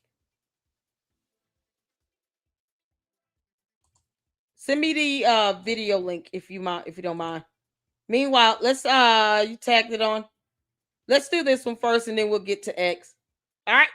So let's check out Nicholas's breakdown. He is an attorney, a bar licensed attorney. Candace, why don't you just go represent yourself? That'll be awesome to see. And then make sure it's live stream so we can all see that. Shout out to Nicholas Brooks. Let's get to it. Hit the 4 where you can hit. Let's go. Oh, he coming up, honey. I'm so proud of him. You already know the headline. Emmanuel and Brigitte Macron sued Candace Owens. But the real story now is what the Delaware judge does with her motion to dismiss on April 28th. This video is both a recap and a preview. If you've been following this lawsuit on the channel, you already know the basic story. If you're new to this, I'll give you just enough background so you're not lost. What I want to do today is walk through the key filings as exhibits, the amended complaint, the motion to dismiss and strike, the opposition, and the reply, and preview what is actually at stake at that Delaware hearing. We're going to hit the highlights, what the Macrons say Owens did, what Owens is asking the judge to do with this motion, how the Macrons answer that, and why I think at least some of these defamation claims are likely to survive and move into discovery. For the first exhibit, we have the amended complaint filed by Emmanuel Macron and Brigitte Macron as plaintiffs. Obviously, as you can see, it's against Candace Owens LLC, and George Tom Inc., which is a company owned by her husband. And then as well, you can see here, there's a jury trial demanded by Emmanuel and Brigitte Macron, and the case number is N25C-07-194-SKR, filed in the Superior Court of the state of Delaware. Moving down to paragraphs 1 and 2, this is where the Macrons really set the stage early. It says, in March 2024, Candace Owens, a right-wing podcaster, told the world she would stake her entire professional reputation on the fact that Brigitte Macron, the First Lady of France, is in fact a man. Since then, Owens has used this false statement to promote her independent platform, gain notoriety, and make money. Owens disregarded all credible evidence proving her claim in favor of platforming known conspiracy theorists and proven defamers. And rather than engage with the president and Ms. Macron's attempts to set the record straight, Owens mocked them and used them as additional fodder for her frenzied fan base. And then moving down to paragraph 2, you can see Owens did not stop there, retaliating against the Macrons for the audacity of sending her a retraction demand. Owens helmed an 8-part podcast series entitled Becoming Bridget, the series, and accompanying ex-posts. Throughout the series, Owens and her entities, Candace Owens LLC and Georgetown Inc., endorsed, repeated, and published a series of verifiably false and devastating lies about the Macrons on which this complaint is based. These outlandish, defamatory, and far-fetched fictions, including that Miss Macron was born a man, stole another person's identity, and transitioned to become Brigitte. Miss Macron and President Macron are blood relatives committing incest. President Macron was chosen to be the president of France as part of the CIA-operated MKUltra program or a similar mind control program. And Miss Macron and President Macron are committing forgery, fraud, and abuses of power to conceal the... Yeah, you know what's so crazy? She's talking about a CIA-controlled thing. Why would our Central Intelligence Agency in the United States of America care about who becomes president in France again? Why would our CIA care about who becomes president in France? Why would we care again? Secrets. On the basic background, the pleading gives a straightforward biography. Emmanuel Macron is described as a French citizen who has been president since 2017 after serving in senior government and working at Rothschild. And Brigitte Macron is described as a French citizen and a woman, born Brigitte Tronneau in Amiens in 1953. Excuse my French.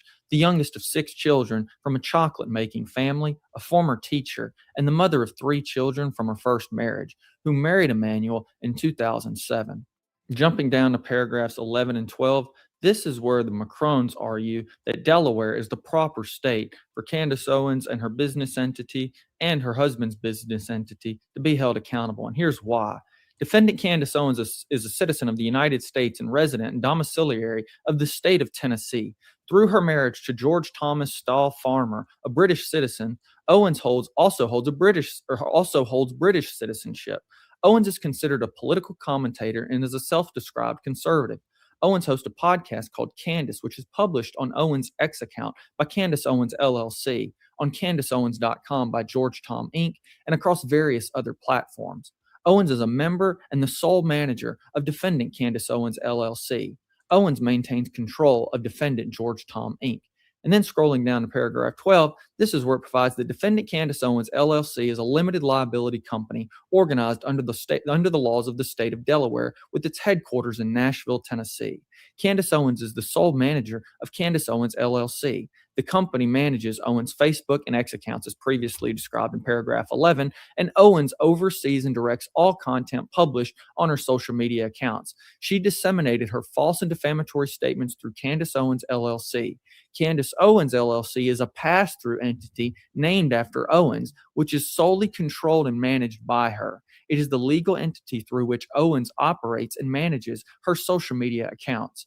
Owens has primary control over the management of Candace Owens LLC. And for all those reasons, this is why the Macrons are arguing that Delaware is the proper place for Owens and her business entities to be held accountable. Jumping down to paragraph 41, I also thought this was worthy of note.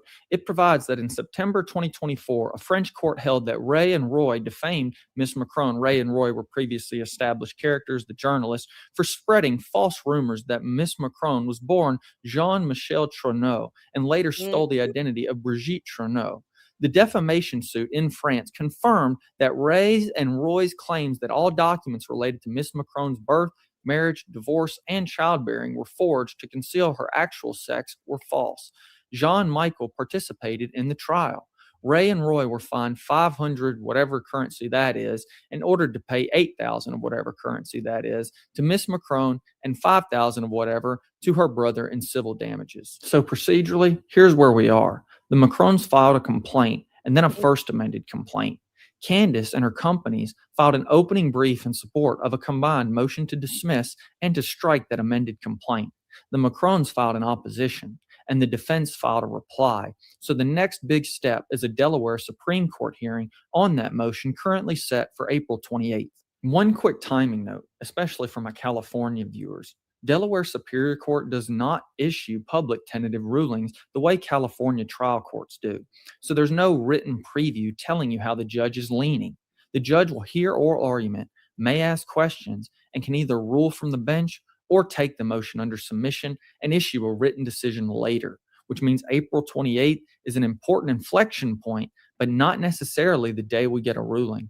So as you can see here, we've opened up defendants' opening brief in support of their motion to dismiss and to strike the first amended complaint. As you can see, defendants are Candace Owens LLC, and George Tom Inc., which Candace Owens is alleged to control fully. And here's the table of contents, which basically outlines the moving documents for Candace Owens. And on Candace Owens' side, her motion asks the Delaware judge for 4 things. First, she says the court has no personal jurisdiction over her as an individual because she's a Tennessee resident who doesn't live, own property, or directly do business in Delaware. And then the Macrones can't use Delaware's manager consent or long-arm statutes to pull her in just because she owns Delaware business entities. Obviously, the Macrones have an opposition to that argument, which they raise, and we'll discuss a little bit later. Second, Candace argues the first amended complaint should be stricken because it adds a lot of post-filing allegations without permission under Rule 15 and tries to use later conduct to retroactively prove actual malice for earlier statements. Obviously, that's not completely spelled out on this outline, but that's where Candace gets into where she says the FAC should be stricken. Third, Candace leans on Delaware's borrowing statute and says defamation arises where the plaintiff's reputations are centered, which for a French president and spouse is France. So the court should borrow France's 3-month defamation deadline, which would essentially shorten the statute of limitations and potentially lead to dismissal of the case. And fourth, Candace asked Delaware to dismiss on forum non-convenience grounds, arguing this is really a Tennessee and France case with no meaningful connection to Delaware beyond the incorporation of 2 business entities. And now here's plaintiff's opposition to defendant's motion to dismiss. And this was brought by the Macrones in opposition to the previous motion that we saw. And so jumping down to the table of contents, because this is really going to illustrate in a visual way all of the different arguments throughout this entire oppositional memorandum. But here, the Macrones answer those same 4 points in their opposition brought by Candace Owens. On jurisdiction, they say Owens LLC and George Tom are undisputedly Delaware entities and argue the court also has personal jurisdiction over Candace under Delaware's long-arm and manager consent statutes because she manages and controls those entities, used them to publish and monetize the Becoming Brigitte series, and directed that content and those products into Delaware. And you can see a lot of this spelled out in section A and B here. If you pause the video and then, go through 1 through 5, or the numerical order there. And as you can see, you let the Candace tell it. Candace is smart enough to represent herself because she knows laws. Candace, just go to court. You can just make all these arguments and provide your defense by yourself, right? I thought you were smart enough to do this. Yeah, all X is blowing up about Candace being out the country. Under Section 3, on the amended complaint, the Macrones argue they properly amended under Rule 15 to add detail and some later conduct flowing from the same core events. Point out that defendants then concede the new jurisdictional allegations are fine and say the court can simply decide later on how to treat post-filing statements instead of striking the entire pleading. On timeliness, they argue the borrowing statute doesn't fit a U.S. defamation case against a U.S. podcaster using Delaware and Tennessee as her base, and that even if the court applied it, it would point to Tennessee's limitation period, not France's 3-month window, leaving their claims timely. And here in Section 5, and forum non-convenience, the Macrones remind the court that dismissal is drastic relief requiring overwhelming hardship, and argue Candace cannot show that when she voluntarily chose Delaware as the legal home for the entities that distributed her content. So Delaware has a real interest, and this is not some random forum. Candace, you chose to register your damn LLC in the state of Delaware. No one told you to do that. Why was it not Tennessee to begin with? You brought this on yourself, girl. But Candace is smart enough to go and represent herself, right? Because she's a genius to her cult. Go ahead and go to court, Candace. Go represent yourself pro se, girl. With no connection to the case. And truthfully, just as a side note, for forum non-convenience for the bar, I always thought of this forum is not convenient. God. However, I do think this forum is pretty convenient for Candace Owens. I don't think there's a problem with her, commuting to Delaware in order to be at the hearings for this case as she's required. And I don't think that there would be undue prejudice in process where this occurred. And here's defendants' report. Candace can drop money on an international trip at the drop of a hat. Because she didn't even tell her own cult members that she was leaving the country. That means it may not have even been planned. Could have been something they just decided to do within the last 2 to 3 days. Candace found out her attorneys want to quit. She probably called and said, hey, y'all want to go out of town? Let's go to Italy. Let's go meet the Pope. We got to get the hell out of here. And that's what they did. That means, Candace, you have money to be able to catch a flight, go out of town to an entirely different country, and be there for at least one night. You're not disenfranchised by the least bit. Not at all. You can drop money on international travel. And you say you're out of town with your family. What does that involve or pertain? If George is still in the U.S., you're not out of town with your family. Reply brief in support of their motion to dismiss Where's and to strike George the first amended complaint. And this document was filed in reply to the Macron's opposition brief. And when we scroll down, I really want to focus on this introduction because this really reveals how Candace Owens sees the case. So in the reply, Candace's team basically says the opposition doesn't cure anything. The introduction calls this a contrived defamation suit that tries to muzzle an American journalist, then restates the same 4 grounds for dismissal. No valid statutory or constitutional basis for jurisdiction over Owens' personal. Because they didn't cite anything valid. I mean, they just said, well, Your Honor, she's a podcaster. She should say whatever she wants. And we don't care about the damage that's being caused to the Macrons. We just don't. We don't care that she's taking away her motherhood. She said that woman did not give birth 3 times. Yeah, we don't care about that. An impermissible amended complaint that adds post-filing facts in violation of Rule 15, claims that are time-barred once you apply Delaware's borrowing statute and France's 3-month statute of limitations period, and a bad forum choice under the cryo-made, which is a case factor that they say imposes overwhelming hardship on the defendants. And that they argue that the court should dismiss this with prejudice, plaintiff's amended complaint for those 4 reasons. So that's the procedural chessboard the judge will have on April 28th. One motion pulling 4 levers, an opposition pushing back on each, and a reply insisting the answers fall short. To get a sense of whether the court is likely to end this on a clean technicality or let it continue, you also have to look at what the amended complaint says about the speech itself and how it tries to plead actual malice. Transitioning back to the amended complaint, on the speech, the amended complaint is not abstract. For example, in paragraph 108, it alleges that on January 31st, 2025, Candace and her companies premiered an 8-part Becoming Brigitte series with an introduction, 6 chapters, and an epilogue on CandaceOwens.com and major podcast platforms. And that across those episodes, she repeats the same core accusations that Brigitte, born a man, stole another person's identity to become Brigitte, and that she and Emmanuel are blood relatives engaged in incest, that Emmanuel's presidency is tied to MK Ultra style mind control experiments, and that the couple is committing forgery, fraud, and abuses of power to hide those supposed facts. In paragraphs 111 through 113 of the amended complaint, it focuses on how Candace presents, these allegations in the introduction of this series. It says Candace tells viewers that the Macrons are surrounded by a syndicate of real power, old money power, claims that every journalist that tries to touch this story has had something happen to them, and uses journalist Isabella Ferreira as an example, saying she was investigating the relationship, found huge information, and was later found dead under circumstances she questions, while promising that by the end of the series, viewers would not believe Brigitte is a woman, all of which the Macrons frame as presenting these claims as factual revelations about identity and misconduct, not just opinion. And as you can see, as we go through here, there's a bunch of quotes made. The introduction sets the tone for the series. There's these quotes of pedophilia, pedastry, incest, lies, and trying to thug people via courts, and real power, and old money power.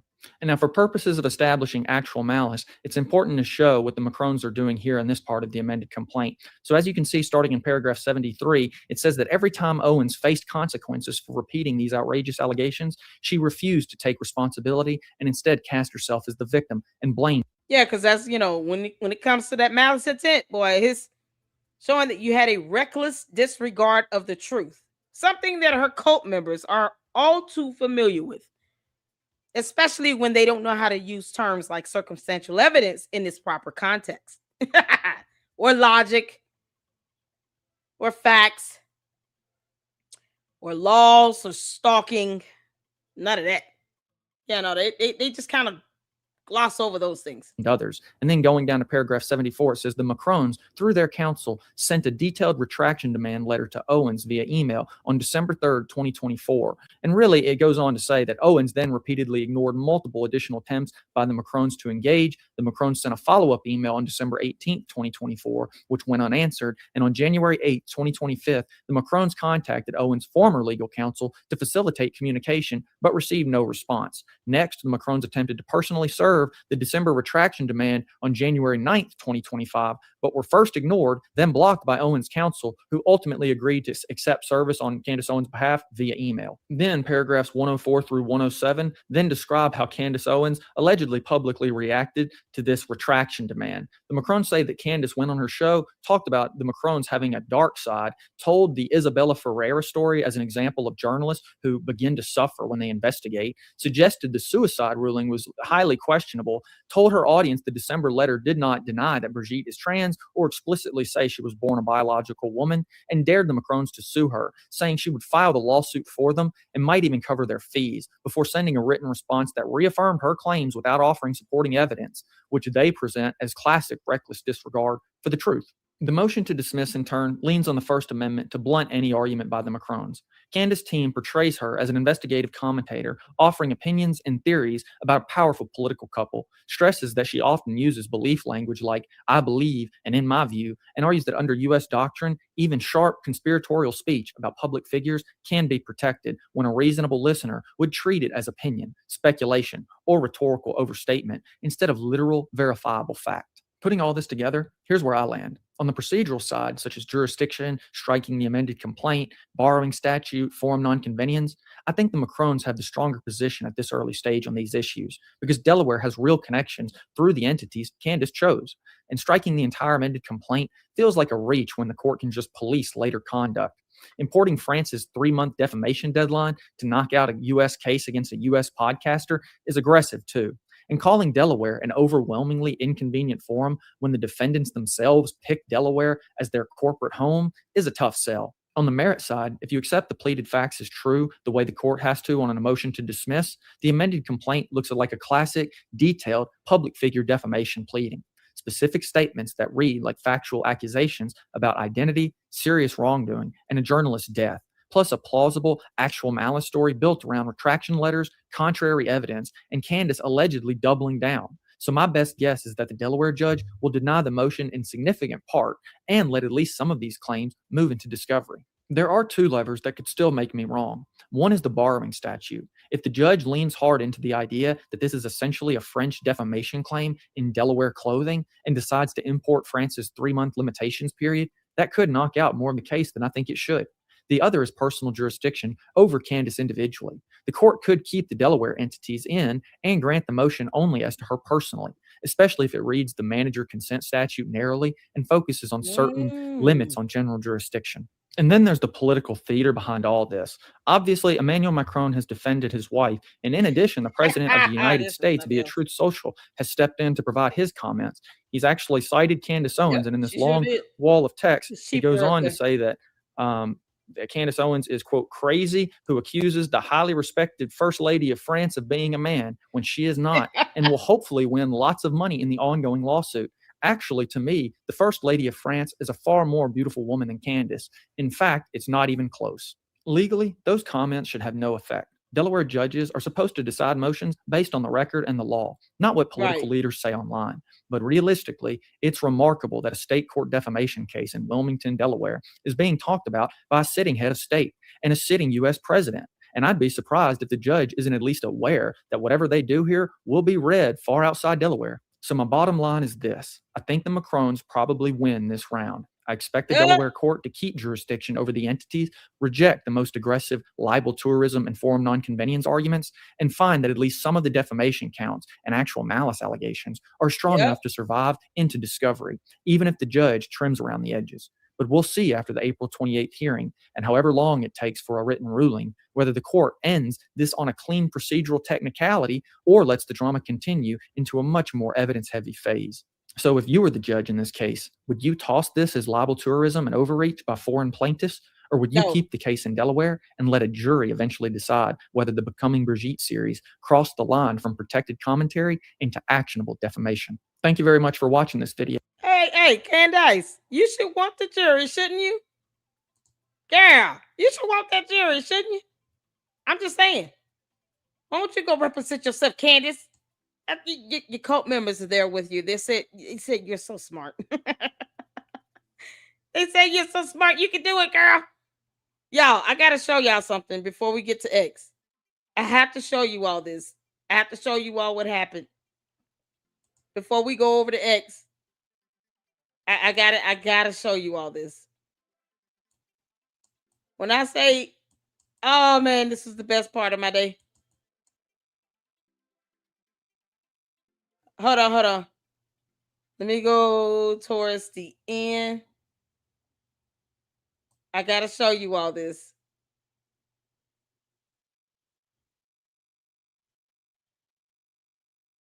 Oh. All right. Y'all, look who it is. My lovely, lovely army. Y'all know what happened? I caught his live stream. Stay with me now. Stay with me. Y'all ready? And I left a chat, a comment in his live. And here's what happened. Y'all ready? Fire. I think that's nice. What's this here? Hey, Ami, I'm a huge fan. Would love to have you in the Lady Luck Club. Oh, hey. I think I've seen some.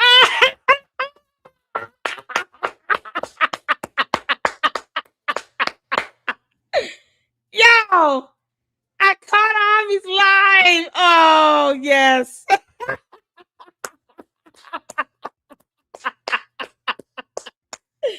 Oh my God, y'all. I was able to catch Ami live. Told him, hey, I need you to come over here, honey. Come to mama.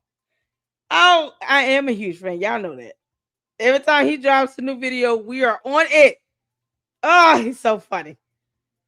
And I caught his live. It was almost at the end. Y'all see, this is like around the 35-minute mark. What is this? Is that 35 or 39-minute mark? Yep, 39-minute mark. I mean, when I say I barely made it. Oh, I feel so good. See, to all the weirdos that say you don't talk about anything else. Oh, I talk about a lot more.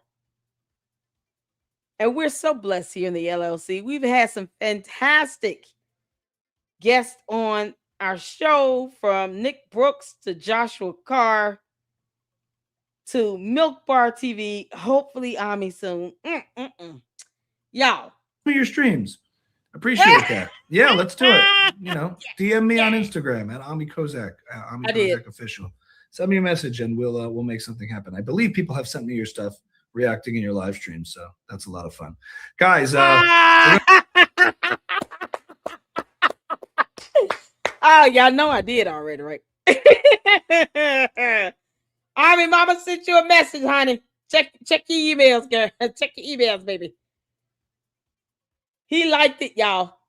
Oh, look. I sent them a message over there on Instagram, and he gave me a heart. Seen 2 hours ago, so we're just waiting on him to respond. Oh, that's gonna be epic. I'm so happy, y'all. That made my day. Okay. Candace, where the hell you at? Candace trying to lead the country and hide out, girl? What the, you think the Pope wants you over there wreaking havoc in the Vatican?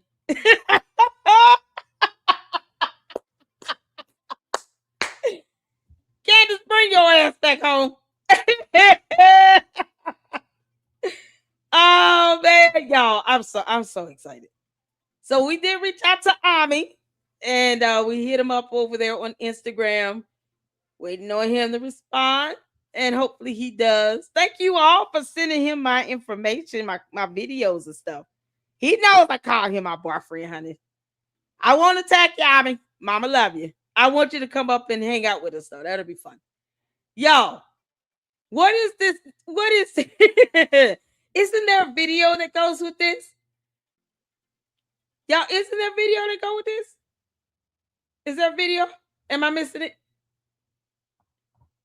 Candace. Oh my God, Candace. From Donald J. Trump, Candace Owens' stock, which was never very high, has fallen a long way. Her attack on the First Lady of France is despicable. I believe, in this case, without verification, she is an extremely low IQ individual. That's his way of saying, in my opinion, without verification. Yeah, in his opinion, she's a very low IQ individual. Oh, man, if he said this about her, he ought to meet her cult members. Candace, where the hell are you? Let me go. Why is she just left the country? She didn't tell nobody. Candace, how dare you? Oh my God. Did Claire Patriot say something about this? I don't know if I'm putting that in right.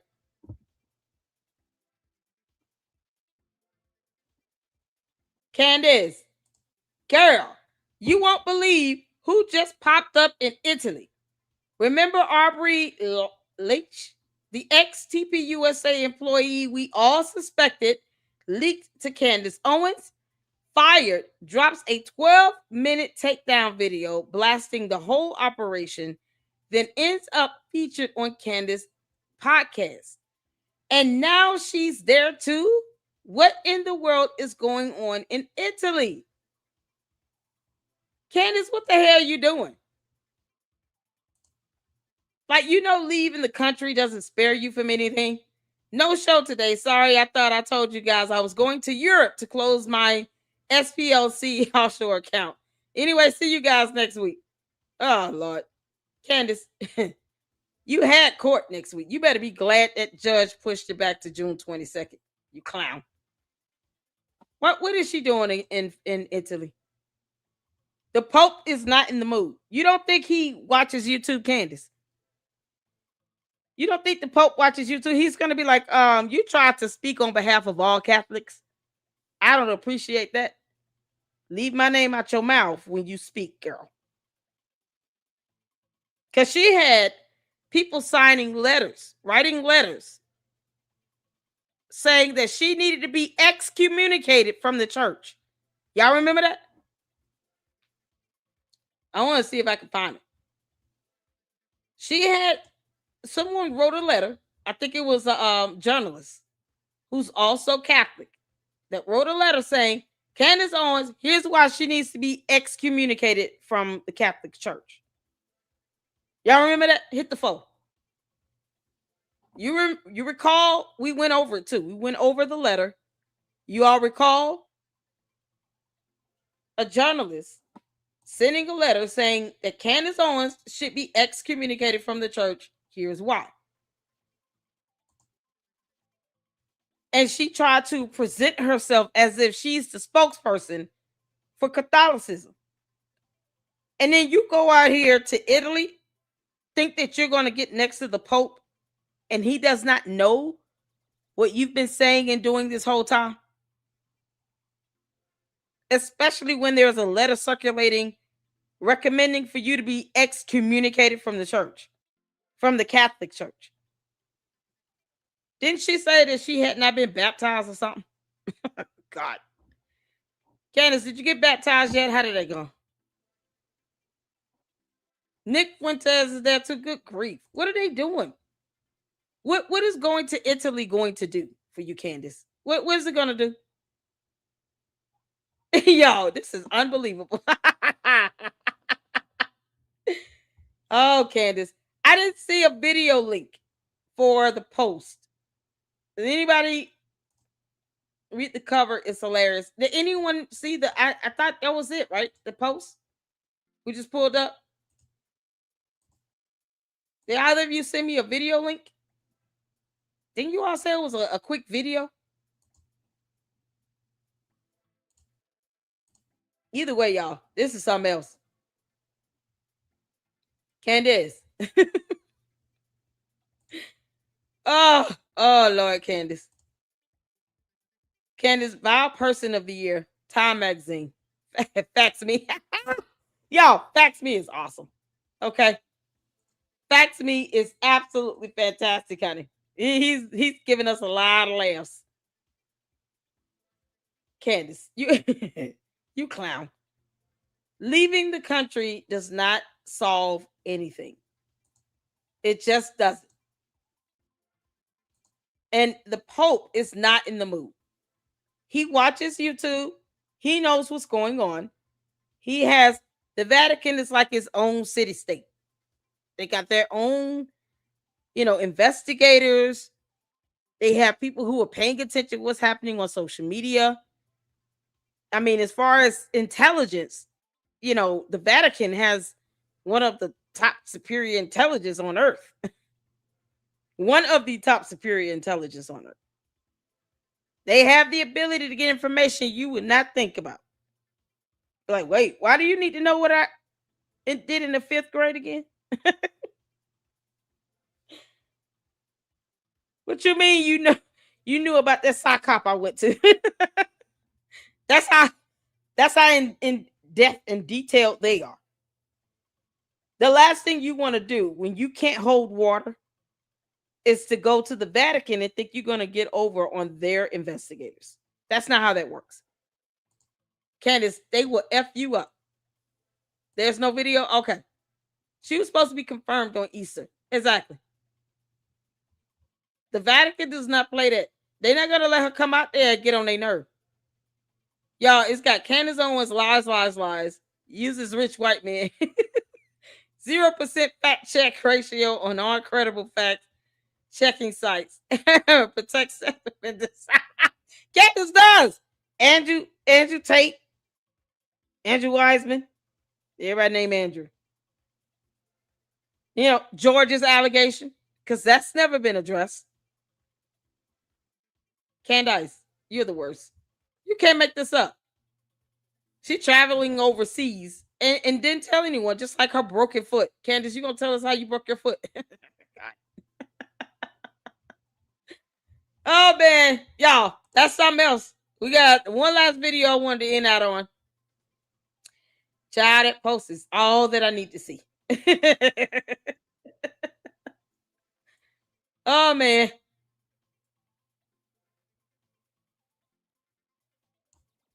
Speaking of Fax Me, Fax Me is hilarious. He also plays the instrument and sings pretty well. I enjoy his music. Is there something else I'm missing on X while I'm over here? Y'all let me know before I leave. Go back to YouTube. Oh, Lord have mercy. Candace, this is priceless. Oh, you precious yeast infection. Candace, you tried to sell this to a court of law about black mold in your apartment. Talking about, I had to get LASIK surgery and had a recurrent yeast infection, stuck with it for 7 months while you failed to pay rent. The Candy asks, y'all cool with y'all cult leader not paying rent for 7 months? Y'all think it's okay to live somewhere and not pay rent for 7 months? I thought Candace believed in pulling yourself up by the bootstraps. This heifer lived somewhere for 7 months and didn't want to pay rent. This is the photo she took for the court. Candace, don't get mad at us for using this document, this court document, an exhibit that you tried to submit to the court as proof that you had a yeast infection, LASIK surgery, a rash, hive breakout from black mold in an apartment you chose to live in. Black mold she created, by the way. This is the photo she sent to the court as an exhibit for a damn lawsuit she lost. Candace, turns out you're not as smart as your cult members want everybody to think. She lost that lawsuit. Candace lost that lawsuit. She left because she got lured. Baking a loaf. Oh, man.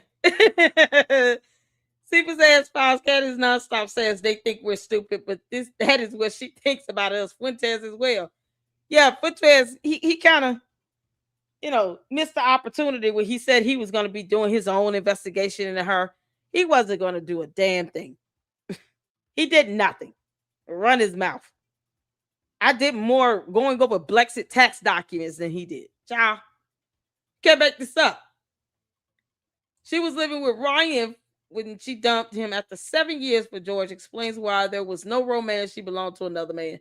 I would love to have Ryan on the LLC and give him an interview. That would be something else. Anyone can get in touch with him. I'm not saying to dox him. I just wanted to get his information, or you can send him my email. If anyone knows who this Ryan person is, please send him my email so he can reach out to me. I would love to set up an interview with him. 7 years is a long time to be with somebody. And then you go and just accept an engagement from somebody from 18 days of knowing them. That goes to show how ruthless Candace is. It's all about the money for her. Oh, you can't afford me. George can. Bye. But George is giving you a lavender marriage. So you're not happy. Y'all, she was talking about the low birth rates in the UK. Is that why they had 4 kids? Because she didn't understand the definition of nationalism. You can't make this up. Oh, Candace, you're an idiot. And now Nick Fuentes could have went in on her. He didn't even have to do anything challenging. And it would have been just as entertaining. Oh, God. Exclusive. I work with the police. Candace Owens thing. Oh, we got to see this. I've been holding off you all from watching this as well. Shout out to all of you guys that are tuning in. Hit the like button. I appreciate you all hanging out with me. This has been absolutely fun. You all know there's more to come. Okay. Both sides went live. I want to check out his video. Josh Carr dropped the new video. Artie Trolls, Story Box. I mean, we got so much to dive into. Candace is not going to let any of this stuff up when she comes back. Plus, her court date has been pushed back to June 22nd of this year at 1 p.m. Eastern Standard Time after lunch. It seems like that hearing is going to be relatively short because judges don't like to kind of fall into time when it's time to go home. So if it starts at 1 p.m., more than likely they're giving maybe an hour or so for each side to present legal argument for the motion to dismiss. And then probably we'll hear the motion on the withdrawal unless he just grants the motion, which I'm still expecting to be uploaded. The notice does not suffice the actual motion itself. The attorneys must file a motion to dismiss. Motion to withdraw. In order for that to be put on record, they have to file a motion to withdraw as counsel. So it was not uploaded when we checked earlier. I will be checking again tomorrow. Just to see if it may have posted up or was uploaded after 5, which is rare, but that could happen. But if not, then I should expect to see the motion to withdraw as counsel on Monday, and it will have all the attorneys named in that motion. So whether it's just one or all 3 of them or 4, whatever, how many ever she had in her legal team, they will have their names outlined. And then, of course, while Candace is somewhere in Italy, she should be looking for an attorney unless she represented herself. That'd be epic. Candace, we're here for it. Oh, man. Yeah, so this is going to be the last one we check out here. Shout out to Fax Me. Hit the 4 when you all can see it here. Let's go. Activists, I want you to see this first. I have literally been spending all day today in my studio working with the police, and I'm going to release this. I want you all to check it out. And for some people, this is going to really sting. Every breath you take and every move you make, every time I take, every time I'm fake, you'll be watching me. Actually, every single day, and every word I say, every clip I play. It's a lie I made. You'll be watching me. Oh, can't you see? Charlie belongs to me. Now my husband's gay. Married, money, and fame. Every clip I play is only fake and gay. I'm completely fake. Every claim I make is for Erica. Since she's gone, I got rich using Charlie's name. I dream at night, I can only see his face. I look around, but it's Erica I blame. I'm so bold and I lie about the case. I keep crying, Charlie, Charlie, Charlie, please.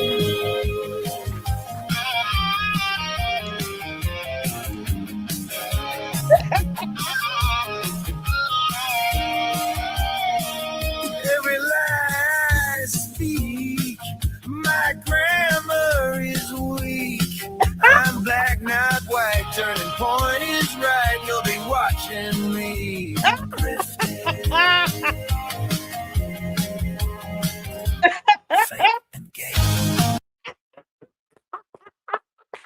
Wait a minute.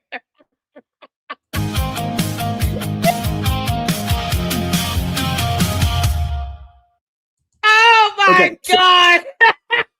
Y'all. Back to this. I want. He ended up faking gay.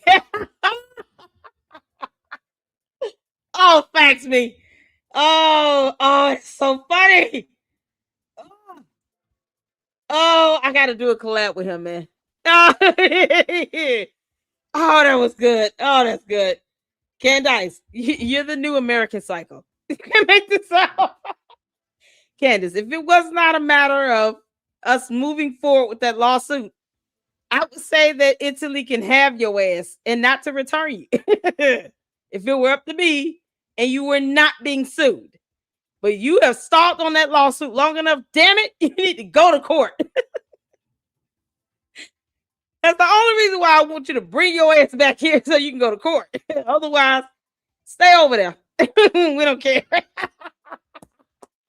She's all yours, Italy. Thank y'all so much for tuning in. That was funny as hell. Factly, you are a riot. I love it. That was so much fun. I appreciate you guys. Thank y'all so much. Hit the like button. Make sure you hype this video when it's done.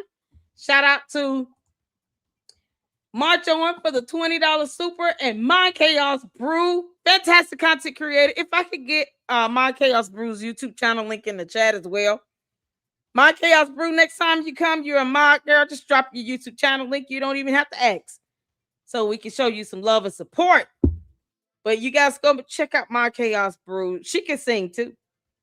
She is a very good singer. Singer, creator. And she also does like comic book like animation videos. I love it. She has one where I told her, girl, you could turn that into a Saturday cartoon lineup and make a killer. When I say make a killer, that girl will get millions of views. Just talent overload. So shout out to My Chaos Brew. Make sure you guys go check out, show us some love. Thank you so much for coming in and showing us some support. There you go. Y'all hit up My Chaos Brew's YouTube channel link and get the court.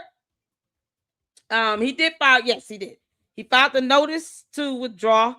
That was docketed. And we saw the continuance docketed today for the court hearing to be pushed back to June 22nd, 1 p.m. Eastern Standard Time. But we still have to see the motion to withdraw. Hopefully we'll be docketed by Monday because the motion has to be filed and the order has to be granted, which if the judge granted a continuance, more than likely he's probably already decided to grant the motion to withdraw. And she's going to have to get a whole new attorney, a whole new legal defense. They're going to have to come up with something else so they can go along with what the other attorneys wrote up and try to make an argument out of that. But, you know, typically the attorneys will read over it and then they'll try to configure it in their own words so they can be able to make the argument, even if they still stick with the reasons or the justifications for the dismissal, which I don't think the judge is going to do. I don't think the judge is going to dismiss it. I think the judge is going to let that case proceed forward. And it's what Candace wanted. She wants to go to the discovery phase. So Candace, stop running and hiding from this court hearing. You wanted to go to the discovery phase, which granted. The end. So it's nice to see the feedback from Nick Brooks, another attorney, actual attorney. And then hopefully any other attorney that covers this will check it out, because I do like to get the attorney's perspective on this. They went to law school. I didn't. It's always nice to see and hear what they have to say about it. But so far, Nick Brooks, in his opinion, believes that the judge will dismiss the motion and allow the case to proceed forward. And that's what Candace wants. So there you go. All right. Y'all, we'll be back at it tomorrow. Y'all tune in, if you can, tomorrow for our watch party of Panda Press on Umar Johnson. And it's almost 3 hours. But he's a fantastic content creator. And we're going to set up a live stream on Tiffany Henyard, because WGN is on it, and so are we. So if you can, tune into that. If not, I will see you all in the next one. Till then, Lady Luck Club out. Deuces.